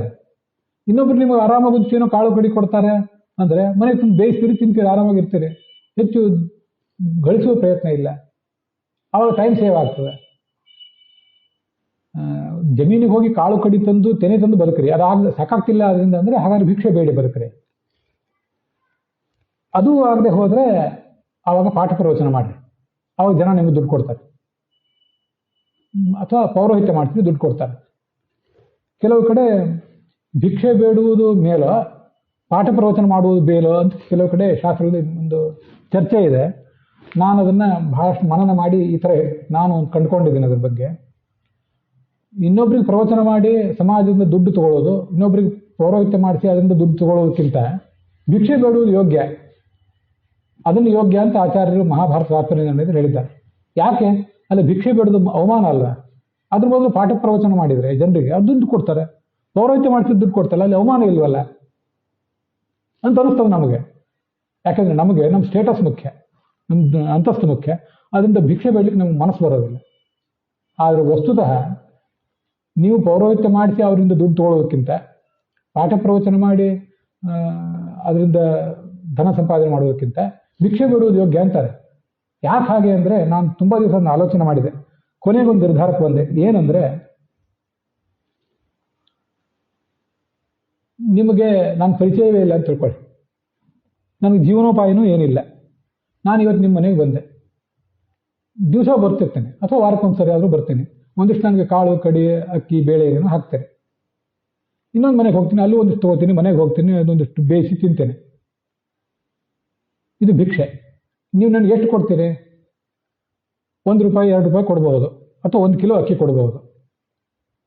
ನಾನು ಪ್ರವಚನ ಮಾಡ್ಲಿಕ್ಕೆ ಶುರು ಮಾಡಿದರೆ, ಅದರಿಂದ ನಿಮ್ಮಿಂದ ಸಂಭಾವನೆ ನೀವು ಕೊಡ್ಲಿಕ್ಕೆ ಶುರು ಮಾಡಿದರೆ ಆವಾಗ ಸ್ವಲ್ಪ ಬದಲಾವಣೆ ಆಗ್ತದಲ್ಲಿ. ಏನಂದರೆ, ಮನೆಗೆ ಭಿಕ್ಷೆಗೆ ಬರ್ತಿರ್ತಾನಲ್ಲ ಈ ಮನುಷ್ಯ ಸಾಮಾನ್ಯ ಅಲ್ಲ, ಒಳ್ಳೆಯ ಜ್ಞಾನ ಇದೆ ಇವರಿಗೆ. ಇಂಥ ಜ್ಞಾನಿಯನ್ನು ನೋಡಬೇಕಾದ್ದು ಅವನಿಗೇನು ವೃತ್ತಿ ಇಲ್ಲ, ಅವ್ನು ನೋಡ್ಬೇಕಾದ್ರೆ ನನ್ನ ಕರ್ತವ್ಯ ಅಂತ ಹೇಳಿ ಅನೇಕ ಜನ ವೈಶ್ಯರೇ ನನಗೆ ಇದನ್ನು ಹೇಳಿದ್ದಿದೆ. ಹೌದು, ನಿಮ್ಮನ್ನು ನೋಡ್ಬೇಕಾದ್ರೆ ನಮ್ಮ ಕರ್ತವ್ಯ, ನಾವು ಮಾಡ್ತೇವೆ ಅಂತ. ಸರಿ, ಆವಾಗ ಏನಾಗಿ ದುಡ್ಡು ಕೊಡ್ತೇನೆ. 1 ಕೊಡುವಲ್ಲಿ 10 ಕೊಡ್ತೇವೆ. ₹1ಕ್ಕಿಂತ ₹10 ನನ್ನಲ್ಲಿ ಬಂದರೆ ನನ್ನ ಶಕ್ತಿ ಕಡಿಮೆ ಆಗ್ತದೆ. ಬರುವುದನ್ನು ನೋಡಬಾರ್ದು, ಹೋಗುವುದನ್ನು ನೋಡಬೇಕು. ಪುಕ್ಕಟೆಯಲ್ಲಿ ಯಾವ ಜಗತ್ತಿನಲ್ಲೂ ಎಲ್ಲಿಯೂ ಯಾವ ಮೂಲೆಯಿಂದಲೂ ಪುಕ್ಕಟೆ ಎಲ್ಲಿಯೂ ಯಾರಿಗೂ ಬರೋದಿಲ್ಲ. ಸುಮ್ಮನೆ ಪುಕ್ಕಟೆ ಅಂತ ಹೇಳಿ ಓಟು ಗಿಟ್ಟಿಸ್ಕೋಬೋದು ಅಷ್ಟೇ. ₹1 ಬರೋಲ್ಲ, ₹10 ಬಂದರೆ ಅದರಿಂದ ಪ್ರಯತ್ನ ಇದೆಯಲ್ಲ, ಪ್ರವಚನ ಮಾಡಬೇಕು, ಪೌರೋಹಿತ್ಯ ಮಾಡಿಸ್ಬೇಕು. ಪೌರೋಹಿತ್ಯ ಮಾಡಿಸಿದ್ರೆ ನಮ್ಮ ಸಲುವಾಗಿ 2-3 ತಾಸು ಪೌರೋಹಿತ್ಯ ಮಾಡಿಸಿದ್ದಾರೆ, ಇವ್ರಿಗೆ ಕೊಡಬೇಕು ಅಂತ ಕೊಡ್ತಾರೆ, ವಸ್ತ್ರ ಕೊಡ್ತಾರೆ, ಧನ ಬೆಳ್ಳಿ ಅದೇನೋ ವಸ್ತುಗಳೆಲ್ಲ ಬರೆದಿರ್ತಾರೆ. ಇಷ್ಟು ಬೆಳ್ಳಿ ಇಷ್ಟು ಬಂಗಾರ ದಾನ ಕೊಡಬೇಕು, ಅಕ್ಕಿ ಬೇಳೆ ಅಂತೆಲ್ಲ ಬರೆದೇ ಇಟ್ಬಿಟ್ಟಿರ್ತಾರೆ. ಪುರೋಹಿತರಿಗೆ ಇಷ್ಟೇ ಕೊಟ್ಟಿರ್ತಾರೆ. ಇದು ಶಾಸ್ತ್ರದಲ್ಲಿ ಪಾಪ ಅವರೇನು ಸುಮ್ಮನೆ ಬರೀತಾರೆ ಅಂತಲ್ಲ. ಅಂತ ಅದ್ರ ಪ್ರತಿಫಲವಾಗಿ ತಗೊಳ್ಳುವಾಗ ಇವ್ರು ಹೆಚ್ಚು ಕೊಡ್ತಾರೆ. ಇವರು ಗಮನಿಸ್ತಿರ್ತಾರೆ, ನಾವು ವಕೀಲ ಹತ್ರ ಹೋದ್ರೆ ಇಷ್ಟು ಫೀ ಕೊಡ್ತೀವಿ, ಡಾಕ್ಟರ್ ಹತ್ರ ಹೋದ್ರೆ ಇಷ್ಟು ಫೀ ಕೊಡ್ತೀವಿ. ಹಾಗಾದರೆ ಪೌರೋಹಿತ್ಯ ಮಾಡಿಸೋರಿಗೆ ಪ್ರವಚನ ಮಾಡೋರು ನಾವು ಇಷ್ಟು ಕೊಡಬೇಕಲ್ಲ ಅಂತ ಜನ ಆಲೋಚನೆ ಮಾಡ್ತಾರೆ, ಹೆಚ್ಚು ಕೊಡ್ತಾರೆ. ನೀವು ಹೆಚ್ಚು ಕೊಟ್ಟರೆ ನನ್ನ ಶಕ್ತಿ ಕಡಿಮೆ ಆಗ್ತದೆ. ಅದ್ರ ಬದಲು ನನ್ನ ಜ್ಞಾನವನ್ನೇ ನಾನು ನಿಮ್ಗೆ ತೋರಗೊಡದೆ ಜಡಭರತನಂತೆ ನಾನು ಓಡಾಡಿದರೆ ನೀವು ನನಗೆ ಕಡಿಮೆ ಕೊಡ್ತೀರಿ. ಯಾಕಂದ್ರೆ ನಾನು ಜ್ಞಾನ ಇದೆ ಅಂತ ನಿಮ್ಗೆ ಗೊತ್ತಿಲ್ಲ. ಪಾಪ ಯಾರು ಗತಿ ಇಲ್ಲದ ಬ್ರಾಹ್ಮಣ, ಏನು ಹೆಚ್ಚೇನು ಓದಿಲಿಕ್ಕಿಲ್ಲ, ಭಿಕ್ಷೆ ಬೇಡ್ತಿದ್ದಾನೆ ಅನ್ಕೋತೀರಿ. ನೀವು ಅಂದ್ಕೊಂಡ್ರೆ ನನಗೇನು, ನನಗೆ ಬೇಕಾದ್ರೆ ನನ್ನ ಟೈಮ್ ಸೇವ್ ಆಗಬೇಕು, ನನ್ನ ಶಕ್ತಿ ಸೇವ್ ಆಗಬೇಕು. ತಪಶಕ್ತಿ ಸುಮ್ಮನೆ ಬರೋದಿಲ್ಲ. ಕರ್ದಮರು ತಪಶಕ್ತಿಯಿಂದ 50 ಮನೆ ಕಟ್ಟಿದರು. ಮತ್ತೆ ಸೌಭರಿ ತಪಶಕ್ತಿಯಿಂದ 50 ರೂಪ ತಾಳಿದ. ತಪಶಕ್ತಿಯನ್ನು ಪುಕ್ಕಟ್ಟೆ ಬರೋದಿಲ್ಲಲ್ಲ. ತಪಶಕ್ತಿಯಿಂದ ದೇಹಕ್ಕೆ ಮಸಲ್ ಪವರ್ ಅಲ್ಲ, ಅದು ಡಿವೈನ್ ಪವರ್ ಅದು. ಹಾಗಾದ್ರೆ ತಪಶಕ್ತಿ ಉಳಿಬೇಕು ಅಂತಿದ್ರೆ, ನನ್ನ ಮಾತು ಸತ್ಯ ಆಗಬೇಕು ಅಂತಿದ್ರೆ, ನನ್ನಲ್ಲಿ ಬ್ರಾಹ್ಮಣ್ಯ ಉಳಿಬೇಕು ಅಂತಿದ್ರೆ ಕಾಳು ತಂದು ಬದುಕುವುದು ಅತಿ ಶ್ರೇಷ್ಠ. ಅದಾಗದೆ ಹೋದರೆ ತೆನೆ ತಂದು ಬದುಕು. ಅದು ಆಗದೆ ಹೋದರೆ ಭಿಕ್ಷೆ ಬೇಡಿ ಬದುಕು. ಭಿಕ್ಷೆ ಬೇಡಿ ಬದುಕಿದ್ರಿಂದ ನಿಮ್ಗೆ ಸಾಕಾಗೋಷ್ಟು ಸಿಕ್ತಿಲ್ಲ ಅಂದ್ರೆ ಹಾಗಾದ್ರೆ ಪಾಠ ಪ್ರವಚನ ಮಾಡು. ಸಮಾಜ ದುಡ್ಡು ಕೊಡ್ತದೆ, ನಡೀತದೆ. ಆದರೆ ನೌಕರಿ ಮಾತ್ರ ಎಂದೂ ಮಾಡಬೇಡ. ಯಾಕಂದ್ರೆ ನೀವು ನೌಕರಿ ಮಾಡ್ತಾ ಕೂತ್ರೆ ನಿಮಗೆ ಧರ್ಮಾಚರಣೆ ಮಾಡ್ಲಿಕ್ಕೆ ಆಗೋದಿಲ್ಲ. ಸಮಯ ಹೋಗ್ತದೆ. ಬೆಳಿಗ್ಗೆ 9 ಅಥವಾ 10, ಸಾಯಂಕಾಲ 6 ಅಥವಾ 7 ಇಲ್ಲಿ ಹೋಗ್ತದೆ ಸಮಯ. ಅದನ್ನು ಮಾಡಬೇಡ ಅಂತ ಅವನಿಗೆ ಹೇಳ್ತಾರೆ. ಅದವನ ಕರ್ತವ್ಯ, ಅದನ್ನ ಪಾಲಿಸುವುದು ಅವನ ಕರ್ತವ್ಯ. ಮತ್ತೆ ವಿದ್ಯೆಯನ್ನಂತೂ ಇಟ್ಕೊಂಡು ಯಾವತ್ತೂ ಬದುಕಬಾರ್ದು. ವಿದ್ಯೆಗೆ ಇಷ್ಟು ಫಿಕ್ಸ್ ಮಾಡಿ, ನಂದು ಇಷ್ಟು ಕೆಲಸ ಇದೆ, ಇಷ್ಟು ಮಾಡಿಕೊಡ್ತೀನಿ, ಇಷ್ಟು ಮನೆಗೆ ನಿಮ್ಮ ಮನೆಗೆ ಬರ್ತೀನಿ, ಇಷ್ಟು ಹೇಳ್ತೀನಿ ಅಂತ ಫಿಕ್ಸ್ ಮಾಡಿಬಿಟ್ರೆ ಅದನ್ನು ಹೇಳಿದವನಿಗೂ ಉಪಯೋಗ ಇಲ್ಲ, ಕೇಳಿದವನಿಗೂ ಉಪಯೋಗ ಇಲ್ಲ. ಅಷ್ಟು ಅದ್ರ ಬಗ್ಗೆ ಎಚ್ಚರಿಕೆ ಕೊಟ್ಟಿದ್ದಾರೆ. ಮಹಾಭಾರತದಲ್ಲಿ ಬಂದದೊಂದು ಮಾತು ಹೇಳ್ತೇನೆ ಕೇಳಿ. ತುಂಬಾ ಹಸಿವಾಗಿದ್ರೆ ಏನಾದ್ರು ಎಲ್ಲಿಯಾದರೂ ಜಮೀನು ಅಲ್ಲಿ ಹೋಗಿ ಒಂದಿಷ್ಟು ತೊಗೊಂಡ್ಬರ್ಬೋದು. ಪ್ರಸಂಗ ಬಂದರೆ ಕಳತನ ಮಾಡ್ಬೋದಂತೆ ಬ್ರಾಹ್ಮಣ. ಆದರೆ ಕೂಡಲೇ ಹೋಗಿ ರಾಜನ ಹತ್ರ ಹೋಗಿ ಒಪ್ಕೋಬೇಕಂತಾನೆ, ನಾನು ಕಳತನ ಮಾಡಿದ್ದೀನಿ, ದಯವಿಟ್ಟು ನಾನು ಕ್ಷಮಿಸು ಅಂತ ಕೇಳಬೇಕಂತ. ಇಂಥ ಉದಾತ್ತವಾದ ಧರ್ಮವನ್ನು ಬೋಧನೆ ಮಾಡಿದೆ ನಮ್ಮ ಶಾಸ್ತ್ರ. ಅದು ಸುಮ್ಮನೆ ಕೂತ್ಕೊಂಡು ಪ್ರವಚನ ಹೇಳು ಅಂತ ಹೇಳಿಲ್ಲ ನಮಗೆ. ಸರಿ ಇರಲಿ, ಅದು ಎಷ್ಟು ಆಗ್ತದೋ ಆಗ್ತದೆ. ನೌಕರಿನೂ ಮಾಡಬೇಡ ಅಂತ ಹೇಳಿದೆ. ಏನಾದ್ರೂ ಕಳ್ತನ ಮಾಡೋದಕ್ಕಿಂತ ನೌಕರಿ ಮಾಡೋದು ಒಳ್ಳೇದು, ಭ್ರಷ್ಟಾಚಾರ ಮಾಡೋದಕ್ಕಿಂತ ನೌಕರಿ ಮಾಡೋದು ಒಳ್ಳೇದು. ಹೋಗಿ ಪೌರೋಹಿತ್ಯ ಮಾಡಿಸಿ ಅನ್ಯಾಯದಿಂದ ಪೌರೋಹಿತ್ಯ ಮಾಡೋದಕ್ಕಿಂತ ನೌಕರಿ ಮಾಡೋದು ಒಳ್ಳೇದು. ನೌಕರಿ ಮಾಡಬಾರ್ದು ಅಂತ ಹೇಳಿದ್ದಾರೆ, ನೌಕರಿ ಮಾಡ್ತಿಲ್ಲ, ಪೌರೋಹಿತ್ಯ ಮಾಡಿಸ್ತೀನಿ ಅಥವಾ ಪ್ರವಚನ ಮಾಡ್ತೀನಿ, ಪ್ರವಚನದಿಂದ ಅನ್ಯಾಯದಿಂದ ಪೌರೋಹಿತ್ಯದಿಂದ ದುಡ್ಡು ಗಳಿಸ್ತೀನಿ ಅನ್ನೋದಕ್ಕಿಂತ ನ್ಯಾಯದಿಂದ ನೌಕರಿ ಮಾಡೋದಾದ್ರೂ ಯೋಗ್ಯವೇ. ಇವೆಲ್ಲ ಸೂಕ್ಷ್ಮ, ಧರ್ಮ ಸೂಕ್ಷ್ಮ. ಅಲ್ಲೇನು ಹೇಳಿರ್ತಾರೆ, ನೌಕರಿ ಮಾಡಬೇಡ ಅಂತ ಹೇಳಿರ್ತಾರೆ, ಪಾಠ ಪ್ರವಚನ ಮಾಡು, ಪೌರೋಹಿತ್ಯ ಮಾಡಿಸು ಅಂತ ಹೇಳಿರ್ತಾರೆ. ಒಂದು ವೇಳೆ ಪಾಠ ಪ್ರವಚನದಿಂದ ಪೌರೋಹಿತ್ಯದಿಂದ ಮಿತಿಮೀರಿ ದುಡ್ಡು ಬರ್ಲಿಕ್ಕೆ ಶುರುವಾದರೆ, ಅದು ಅನ್ಯಾಯದಿಂದ ಬರ್ಲಿಕ್ಕೆ ಶುರುವಾದರೆ ಅದು ನೌಕರಿ ಮಾಡೋದಕ್ಕಿಂತ ಹೀನವೇ. ಇದು ವಿವೇಕ. ಇದನ್ನು ಕಳ್ಕೊತೀವಿ ನಾವು. ಅಲ್ಲೇನು ಹೇಳಿದಾರೆ ಅದನ್ನು ಸ್ಟೇಟ್ಮೆಂಟ್ ಗಮನಿಸ್ತೀವಿ, ಅದು ಹಿಂದಿನ ಸ್ಪಿರಿಟ್ ಗಮನಿಸೋದಿಲ್ಲ. ಬ್ರಾಹ್ಮಣತ್ವ ಹೋದರೆ ಕಳ್ಕೊಂಡ್ರೆ ಇದೇ ಆಗೋದು ಸಮಸ್ಯೆ. ಆದ್ರಿಂದ ಬಹಳ ಎಚ್ಚರಿಕೆಯಿಂದ ಒಂದು ಬದುಕಬೇಕಾಗ್ತದೆ. ಇದನ್ನೆಲ್ಲ ಇಲ್ಲಿ ಹೇಳಿದ್ದಾರೆ. ಮೃತ ಅಂದರೆ ನಿತ್ಯ ಬೇಡುವುದು, ಪ್ರಮೃತ ಅಂದರೆ ಹೊಲ ಉಳುವುದು. ಪ್ರಸಂಗ ಬಂದಾಗ ಕೃಷಿನೂ ಮಾಡ್ಬೋದು ಬ್ರಾಹ್ಮಣನು ಕೂಡ, ಸೈನ್ಯಕ್ಕೂ ಹೋಗ್ಬೋದು. ಇದನ್ನು ಗಮನಿಸಿ. ಇವತ್ತು ಬ್ರಾಹ್ಮಣರು ಹೌದ್ರಿ, ಕಲಿಗಾಲದಲ್ಲಿ ಸ್ವಲ್ಪ ಕಷ್ಟ ಇದೆ ಜೀವನ, ಅದರಿಂದ ಕೃಷಿ ಮಾಡ್ತೀವಿ ಅಂತ ಬ್ರಾಹ್ಮಣರು ಕೃಷಿ ಮಾಡಿದ್ರು. ವಸ್ತುತಃ ಕೃಷಿ ಮಾಡೋದಕ್ಕಿಂತ ಮೊದಲು ಮಿಲಿಟ್ರಿಗೆ ಹೋಗ್ರಿ ಅಂತಾರೆ. ಇದನ್ನ ಯಾರು ಹೇಳಲ್ಲ ಪ್ರವಚನದಲ್ಲಿ. ಮಿಲಿಟ್ರಿಗೆ ಹೋಗ್ರಿ, ಅದು ಕ್ಷತ್ರಿಯರು ಮಾಡಬೇಕಾದ ಕೆಲಸ. ನಿಮಗೆ ಆಪತ್ತಿದ್ದಾಗ ಮಿಲಿಟ್ರಿಗೆ ಹೋಗ್ರಿ ಬ್ರಾಹ್ಮಣರಿಗೆ ಹೇಳ್ತಾರೆ. ಅದರಲ್ಲೂ ಜೀವನ ನಡೀದೆ ಹೋದ್ರೆ ಆವಾಗ ಬೇಕಾದರೆ ಕೃಷಿ, ಹೈನುಗಾರಿಕೆ ಇತ್ಯಾದಿಗಳನ್ನು ಮಾಡ್ರಿ ಅಂತ ಹೇಳಿದ್ದಾರೆ. ಈ ಥರ ಸೂಕ್ಷ್ಮಗಳನ್ನು ಅಲ್ಲಲ್ಲಿ ಭಾಗವತದಲ್ಲಿ ಅದನ್ನ ಹೇಳಿದ್ದಾರೆ. ಬ್ರಾಹ್ಮಣರು ಜ್ಞಾನಿಗಳ ಬಗ್ಗೆ ಗೌರವ ಇತ್ಯಾದಿಗಳನ್ನು ಅವನು ಪಾಲಿಸಬೇಕು. ಸ್ತ್ರೀಯರು ಕೂಡ ತನ್ನ ಕುಟುಂಬದ ಯೋಗಕ್ಷೇಮ, ಅವನು ಪೂಜೆ ಮಾಡಿದರೆ ಅದಕ್ಕೆ ಅವಳು ಅನುಕೂಲವಾಗುವುದು, ಇದನ್ನೆಲ್ಲ ಆಕೆ ಮಾಡಬೇಕು. ಮತ್ತೆ ಗಂಡನಲ್ಲಿ ಭಗವಂತನನ್ನು ಕಾಣಬೇಕು. ಯಾ ಪತಿಂ ಹರಿಭಾವೇನ, ಗಂಡನೇ ಭಗವಂತ ಅಲ್ಲ, ಗಂಡನಲ್ಲಿ ಭಗವಂತನನ್ನು ಕಾಣಬೇಕು. ಮತ್ತೆ ಯಾವತ್ತೂ ಕೂಡ ಮನೆಯಲ್ಲಿ ಒಂದು ಸಂಲಕ್ಷಣಗಳಿರಬೇಕು. ಎಲ್ಲಿ ಸ್ತ್ರೀ ಆದವಳು, ನಾನು ಹಿಂದೆ ಹೇಳಿದ್ದೆ ಗೃಹಸ್ಥ ಧರ್ಮದ ವೈಭವ ಹೇಳುವಾಗ, ತಾನು ನನಗೆ ಯಾವತ್ತು ಇದು ತುಂಬ ಆಶ್ಚರ್ಯ ಕೊಡುವಂಥ ಸಂಗತಿ ಮತ್ತು ತುಂಬ ನೆಮ್ಮದಿ ಕೊಡುವ ಸಂಗತಿ ಏನಂದರೆ, ನಾವೆಲ್ಲ ನಮ್ಮ ಹಣೆಯ ಮೇಲೆ ಹಾಕ್ಕೊಳ್ಬೇಕಾದ ಲಾಂಛನ, ಉದ್ದ ಲಾಂಛನವೋ ಅಜ್ಜ ಲಾಂಛನವೋ ಅದನ್ನೆಲ್ಲ ಮರೆತು ಭಾಳ ದಿವಸ ಆಗಿದೆ. ಅದು ನಮ್ಮ ಹೆಣ್ಮಕ್ಳು ಇನ್ನೂ ಮರ್ತಿಲ್ಲ, ಅವರಿಂದ ನಡೆದದು ಧರ್ಮ. ನಾವೆಲ್ಲ ನಮ್ಮ ಕಚ್ಚೆ ಪಂಚೆಗಳನ್ನು ಬಿಟ್ಟು ಪ್ಯಾಂಟ್ ಹಾಕೊಳ್ಳಿಕ್ಕೆ ಭಾಳ ದಿವಸ ಆಯ್ತು. ಇನ್ನೂ ಅವರು ಸೀರೆ ಉಟ್ಕೊಂಡಿದ್ದಾರೆ. ಅದು ಧರ್ಮ, ಅವರಿಂದ ನಡೆದಿರೋ ಧರ್ಮ ಅಂತ ಆಶ್ಚರ್ಯ ಅನ್ಸೋದು ನನಗೆ. ಕಸ ಗುಡಿಸ್ಬೇಕು, ಗೋಮಯ ಹಚ್ಚಬೇಕು, ಮನೆ ಸಾರಿಸ್ಬೇಕು, ಚೆನ್ನಾಗಿ ತಾನು ಅಲಂಕಾರ ಮಾಡ್ಕೋಬೇಕು, ಬೇಕಾಬಿಟ್ಟಿ ಯಾವತ್ತೂ ಇರಬಾರ್ದು. ಅವಳನ್ನು ನೋಡಿದ್ರೆ ಲಕ್ಷ್ಮಿಯೋ ಪಾರ್ವತಿಯೋ ಅನಿಸ್ಬೇಕು, ಸಂತೋಷ ಆಗಬೇಕು. ಗಂಡನಿಗೆ ಮಾತ್ರ ಅಲ್ಲ, ಮನೆಗೆ ಬಂದವರಿಗೆ ಭಾರಿ ಆನಂದ ಅನಿಸ್ಬೇಕು. ಅದು ಅವಳ ಕರ್ತವ್ಯ. ಪ್ರಿಯವೂ ಸತ್ಯವೋ ಆದಂಥ ಮಾತನಾಡಬೇಕು. ಕಠೋರವಾದ ಮಾತು, ತೀಕ್ಷ್ಣವಾದ ಮಾತು, ಜಗಳ ಇತ್ಯಾದಿಗಳಿಗೆ ಕಾರಣಗಳಾಗಬಾರ್ದು. ಅವಳು ಕೂಡ ಯಥೋಚಿತವಾಗಿ ಭಗವಂತನ ನಾಮ ಸಂಕೀರ್ತನ ಮತ್ತು ಅಧ್ಯಯನ ಇತ್ಯಾದಿಗಳು ತೊಡಗಬೇಕು. ಇವತ್ತಂತೂ ತಂತ್ರಜ್ಞಾನದ ಅನುಕೂಲ ಬಹಳ ದೊಡ್ಡದಿರೋದ್ರಿಂದ ಅಧ್ಯಯನ ಮಾಡದೆ ಹೋದ್ರೆ ಅವನು ಪಾಪಿ, ನನ್ನ ದೃಷ್ಟಿ ಇದೆ. ಯಾವ ಸಮಾಜವೇ ಇರಲಿ, ಯಾವ ಲಿಂಗವೇ ಇರಲಿ, ಅಧ್ಯಯನ ಮಾಡದೆ ಹೋದರೆ ಅವನು ನೀಚ. ಎಲ್ಲರೂ ಕೂಡ ಈ ಥರ ತಮ್ಮ ತಮ್ಮ ವೃತ್ತಿಗಳನ್ನು ನಡೆಸಬೇಕು. ಹೀಗೆ ಬದುಕಿದ್ರೆ ಕೊನೆಗೊಂದು ಮಾತು ಹೇಳ್ತಾರೆ, ಇದು ಬಹಳ ಅದ್ಭುತವಾದ ಮಾತು. ಯಸ್ಯ ಲಕ್ಷಣಂ ಪ್ರೋಕ್ತಂ ಪುಂಸೋ ವರ್ಣಾದಿ ವ್ಯಂಜಕಂ ಯದ್ಯನ್ಯತ್ರಾಪಿ ದೃಶ್ಯೇತ ತತ್ತೇನೈವ ವಿನಿರ್ದಿಶೇತ್. ಬ್ರಾಹ್ಮಣ ಯಾರು, ಕ್ಷತ್ರಿಯ ಯಾರು, ವೈಶ್ಯ ಯಾರು, ಶೂದ್ರ ಯಾರು ಅಂತ ಪ್ರಶ್ನೆ ಬಂದಾಗ ಬ್ರಾಹ್ಮಣ ತಂದೆ ತಾಯಿಯಲ್ಲಿ ಹುಟ್ಟಿದ್ದಾನ ಅನ್ನೋದು ಬೇಸಿಕ್, ಅದು ಬಹಳ ಬೇಸಿಕ್ ಅದು ಅಲ್ಲ. ಇನ್ನು ಗಮನಿಸಿದೆ, ಒಂದು ವೇಳೆ ಬ್ರಾಹ್ಮಣನಲ್ಲಿರೋ ಭಗವದ್ಭಕ್ತಿ, ಸಂಯಮ, ಧಾರ್ಮಿಕ ಪ್ರವೃತ್ತಿ, ವೈರಾಗ್ಯ ಅದು ಬೇರೆ ಜಾತಿಯಲ್ಲಿ ಕಂಡ್ರೆ ಅವನನ್ನು ಬ್ರಾಹ್ಮಣನ ಹೇಗೆ ಗೌರವಿಸ್ತಾರೋ ಹಾಗೆ ಅವನನ್ನು ಗೌರವಿಸ್ರಿ. ನಿಮ್ಮ ಮಡಿ ಮೇಲಿಗೆ ಬಿಡ್ರಿ ಅಂತಲ್ಲ, ನಿಮ್ಮ ಶೌಚಾಚಾರಗಳನ್ನು ಬಿಡ್ರಿ ಅಂತಲ್ಲ. ಎಲ್ಲರೂ ತಮ್ಮ ತಮ್ಮ ಮಡಿ ಮೇಲಿಗೆ ತಮ್ಮ ಕುಲಾಚಾರ ಅದನ್ನು ಆಚರಣೆ ಮಾಡಲಿ. ಆದರೆ ಒಬ್ಬ ಹುಟ್ಟಿನಿಂದ ಬ್ರಾಹ್ಮಣ ಅಲ್ಲದೇ ಇರೋ ಒಬ್ಬ ವ್ಯಕ್ತಿಯಲ್ಲಿ ಅಂಥ ಗುಣಗಳು ಕಂಡ್ರೆ ಅವನನ್ನು ಗೌರವಿಸಬೇಕು. ವಿನಾ ಪ್ರಣಾಮಂ ಪೂಜ್ಯಸ್ತು. ನೀವು ಕಾಲಿಗೆ ಬಿದ್ದು ನಮಸ್ಕಾರ ಮಾಡಬೇಕಾಗಿಲ್ಲ, ಮಾಡಿದರೆ ಬಹಳ ದೊಡ್ಡದು. ಭಾಗವತದ ಹಿಂದೆ ಬಂತದನ್ನು ಹೇಳಿದೆ. ಕೊನೆಗೆ ಗೌರವಿಸೋದು ಗೌರವಿಸಬೇಕಲ್ಲ. ಮಹಾಗುಣ ಇದ್ದವನನ್ನ ಸುಮ್ಮನೆ ಬರೋದಿಲ್ಲ ಆ ಗುಣ. ಎಲ್ಲರಲ್ಲೂ ಆ ಗುಣಗಳು ಕ್ಷೀಣ ಆಗಿ ಹೋಗ್ತಿವೆ. ಭಗವದ್ಭಕ್ತಿ, ಜ್ಞಾನ, ಸಂಯಮ ಇವು ಅಂಥವು ಒಂದು ಕಡೆ ಸುಲಭವಾಗಿ ಬರ್ತಾವೆ. ಎಲ್ಲಿಯಾದರೂ ಯಾವುದೋ ಜನ್ಮದ ಪುಣ್ಯದಿಂದ ಬಂದಿರ್ತದೆ ಅಷ್ಟೇ. ನಾ ಯೋನಿರ್ ನಾಪಿ ಸಂಸ್ಕಾರ, ಯಾವ ತಂದೆ ತಾಯಿಯಲ್ಲಿ ಹುಟ್ಟಿದ್ದೀರಿ ಅನ್ನೋದು ಮುಖ್ಯ ಅಲ್ಲ. ನಿಮ್ಗೆ ಉಪನಯನ ಆಗಿದ್ದೀರಿ ಅನ್ನೋದು ಮುಖ್ಯ ಅಲ್ಲ. ನೀವು ಗುರುಕುಲಕ್ಕೆ ಹೋಗಿ ಓದಿದ್ದೀರಾ ಅನ್ನೋದು ಮುಖ್ಯ ಅಲ್ಲ. ವೃತ್ತಮೇವತ್ತು ಕಾರಣ, ನೀವು ನಡವಳಿಕೆನೇ ಕಾರಣ. ಅಧಿಕಾಸ್ತಿ ಗುಣಾಶೂದ್ರೆ ಬ್ರಾಹ್ಮಣಾದಿಸ್ತ ಉಚ್ಯತೆ. ಯಾರಲ್ಲಿ ಗುಣ ಹೆಚ್ಚಿದೆಯೋ ಅವನೇ ಬ್ರಾಹ್ಮಣ. ಅವನು ಯಾವ ತಂದೆ ತಾಯಿಯಿಂದ ಹುಟ್ಟಿದ್ದಾನೆ ಅನ್ನೋದು ಮುಖ್ಯ ಅಲ್ಲ. ಇದೆಲ್ಲ ಮಹಾಭಾರತದಲ್ಲೂ ಬೇಕಾಷ್ಟು ಬಂದಿದೆ. ಸರ್ವಮೂಲದಲ್ಲೂ ಕೂಡ ಇದೆಲ್ಲ ಅನೇಕ ಕಡೆ ಬಂದೇ ಇದೆ.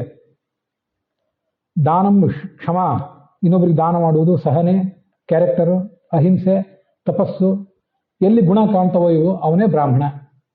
ಮಹಾಭಾರತ. ಧರ್ಮರಾಜ ಮತ್ತು ಹೆಬ್ಬಾವಿನ ರೂಪದ ಯಯಾತಿ ಅಲ್ಲ ನಹುಷ ಅವರಿಬ್ಬರ ನಡುವಿನ ಸಂವಾದ. ಶೂದ್ರನಲ್ಲಿ ಬ್ರಾಹ್ಮಣ ಲಕ್ಷಣ ಇದ್ದರೆ ಅವನು ಬ್ರಾಹ್ಮಣನೇ. ಬ್ರಾಹ್ಮಣನಲ್ಲಿ ಶೂದ್ರ ಲಕ್ಷಣ ಕಾಣಿಸಿದರೆ ಅಂಥವನ್ನ ಓಡಿಸಿಬಿಡ್ರಿ, ಅವನು ಯಾವ ರೀತಿಯಿಂದ ಬ್ರಾಹ್ಮಣ ಅಲ್ಲ. ಬ್ರಾಹ್ಮಣ ಸಮಾಜಕ್ಕೆ ಸದಸ್ಯ ಆಗ್ಲಿಕ್ಕೆ ಮಾತ್ರ ಯೋಗ್ಯ, ದುಡ್ಡು ಕೊಟ್ಟು ಮೆಂಬರ್ ಆಗ್ಲಿಕ್ಕೆ ಮಾತ್ರ ಯೋಗ್ಯನೇ ಹೊರತು ಬ್ರಾಹ್ಮಣ ಅಲ್ಲ. ಚತುರ್ವೇದೋಪಿ ದುರ್ವೃತ್ತ ಸಶೂದ್ರ ದತಿರಿಚ್ಯತೆ. 4 ವೇದ ನೀವು ಓದಿರಬಹುದು, ಆದರೆ ಅವನು ನಡತೆ ಕೆಟ್ಟರೆ ಅವನು ನೀಚನೆ ಅಂತ ಹೀಗೆ ಮಹಾಭಾರತ ಮೊದಲಾದ ಗ್ರಂಥಗಳಲ್ಲಿ ಬಂದದನ್ನು ನೋಡಿದ್ದೇವೆ. ಒಂದೇ ಅಧ್ಯಾಯ ಇವತ್ತು ಹೇಳಿದೆ ನಾನು. ಯಾಕೆ ಒಂದೇ ಅಧ್ಯಾಯ ಹೇಳಿದೆ ಅಂದರೆ ಅದನ್ನು ಕೇಳಿದವ್ರಿಗೆ ಮತ್ತು ಹೇಳಿದವ್ರಿಗೆ ಎಲ್ರಿಗೂ ಕೂಡ ಅದರಿಂದ ಸ್ಫೂರ್ತಿ ಸಿಗಲಿ ಅನ್ನೋದಕ್ಕಾಗಿ ಹೇಳಿದೆ. ಮುಂದೆ ಬರುವುದು ಒಬ್ಬ ಬ್ರಹ್ಮಚಾರಿ ಹೇಗೆ ನಡ್ಕೋಬೇಕು, ಗೃಹಸ್ಥ ಹೇಗೆ ನಡ್ಕೋಬೇಕು, ಸನ್ಯಾಸಿ ಹೇಗೆ ನಡ್ಕೋಬೇಕು ಅಂತ ಮುಂದೆ ಬಂದಿದೆ. ಎಲ್ಲರೂ ಹೇಗೆ ನಡ್ಕೋಬೇಕು ಅಂತನೂ ಇಲ್ಲಿ ಬಂದಿದೆ. ಎಲ್ಲರಿಗೂ ಬೇಕಾದ ಗುಣಗಳು. ಮುಖ್ಯವಾಗಿ ಲೋಕದ ಗುರು ಅಂತ ಬ್ರಾಹ್ಮಣ ಹೇಳಿಸ್ಕೊತಿರ್ತಾನಲ್ಲ, ಇನ್ನೊಬ್ಬರ ಕೈಯಿಂದ ಕಾಲಿಗೆ ಬೀಳಿಸ್ಕೊತಾನಲ್ಲ, ಅವನು ಹೇಗಿರಬೇಕು, ಅವನಿಗೆ ಎಚ್ಚರಿಕೆಗಳನ್ನು ಕೊಟ್ಟಿದ್ದಾರೆ. ಮತ್ತು ಮಹಾಭಾರತ ಮೊದಲಾದ ಗ್ರಂಥಗಳನ್ನು ನೋಡಿದರೆ ಒಬ್ಬ ಶೂದ್ರ, ವೈಶ್ಯ, ಕ್ಷತ್ರಿಯ ಅವರೇನು ಪಾಪ ಮಾಡಿದರೆ ಅವರಿಗೆ ದಂಡನೆ ಹೇಳಿದಾರಲ್ಲ, ಅದಕ್ಕಿಂತ ಹೆಚ್ಚಿನ ದಂಡನೆಯನ್ನು ಬ್ರಾಹ್ಮಣರಿಗೆ ಹೇಳಿದ್ದಾರೆ. ಅವನ ಎಂದೂ ತಪ್ಪಿ ನಡಿಬಾರದು. ಮರಣದಂಡನೆ ಕೊಡ್ರಿ ಅಂತಲ್ಲ, ಆದರೆ ಹೆಚ್ಚಿನ ಪ್ರಾಯಶ್ಚಿತ್ತಗಳನ್ನು ಬ್ರಾಹ್ಮಣರಿಗೆ ಹೇಳಿದ್ದಾರೆ. ಇದೆಲ್ಲ ನಾವು ಗಮನಿಸಬೇಕು. ಅಲ್ಲಿಗೆ 12ನೇ ಅಧ್ಯಾಯದ ವಿವರದೊಂದಿಗೆ ಇವತ್ತಿನ ಈ ಭಾಗ ಸಮಾಪ್ತ ಆಗಿದೆ. ಹುಸಿಯ ನಾಡಿ ಹೊಟ್ಟೆ ಹೊರೆವ ವಿಷಯದಲ್ಲಿ ರಸಿಕನೆಂದು ಹುಸಿಗೆ ಹಾಕಿರುವ ಇನ್ನು ಋಷಿಕೇಶನೇ, ಈಶನಿನ್ನ ಚರಣ ಭಜನೆ ಆಸೆಯಿಂದ ಮಾಡುವೆ, ದೋಷರಾಶಿ ನಾಶ ಮಾಡು ಶ್ರೀಕೇಶವ. ಶ್ರೀಕೃಷ್ಣಾರ್ಪಣ ವಸ್ತು.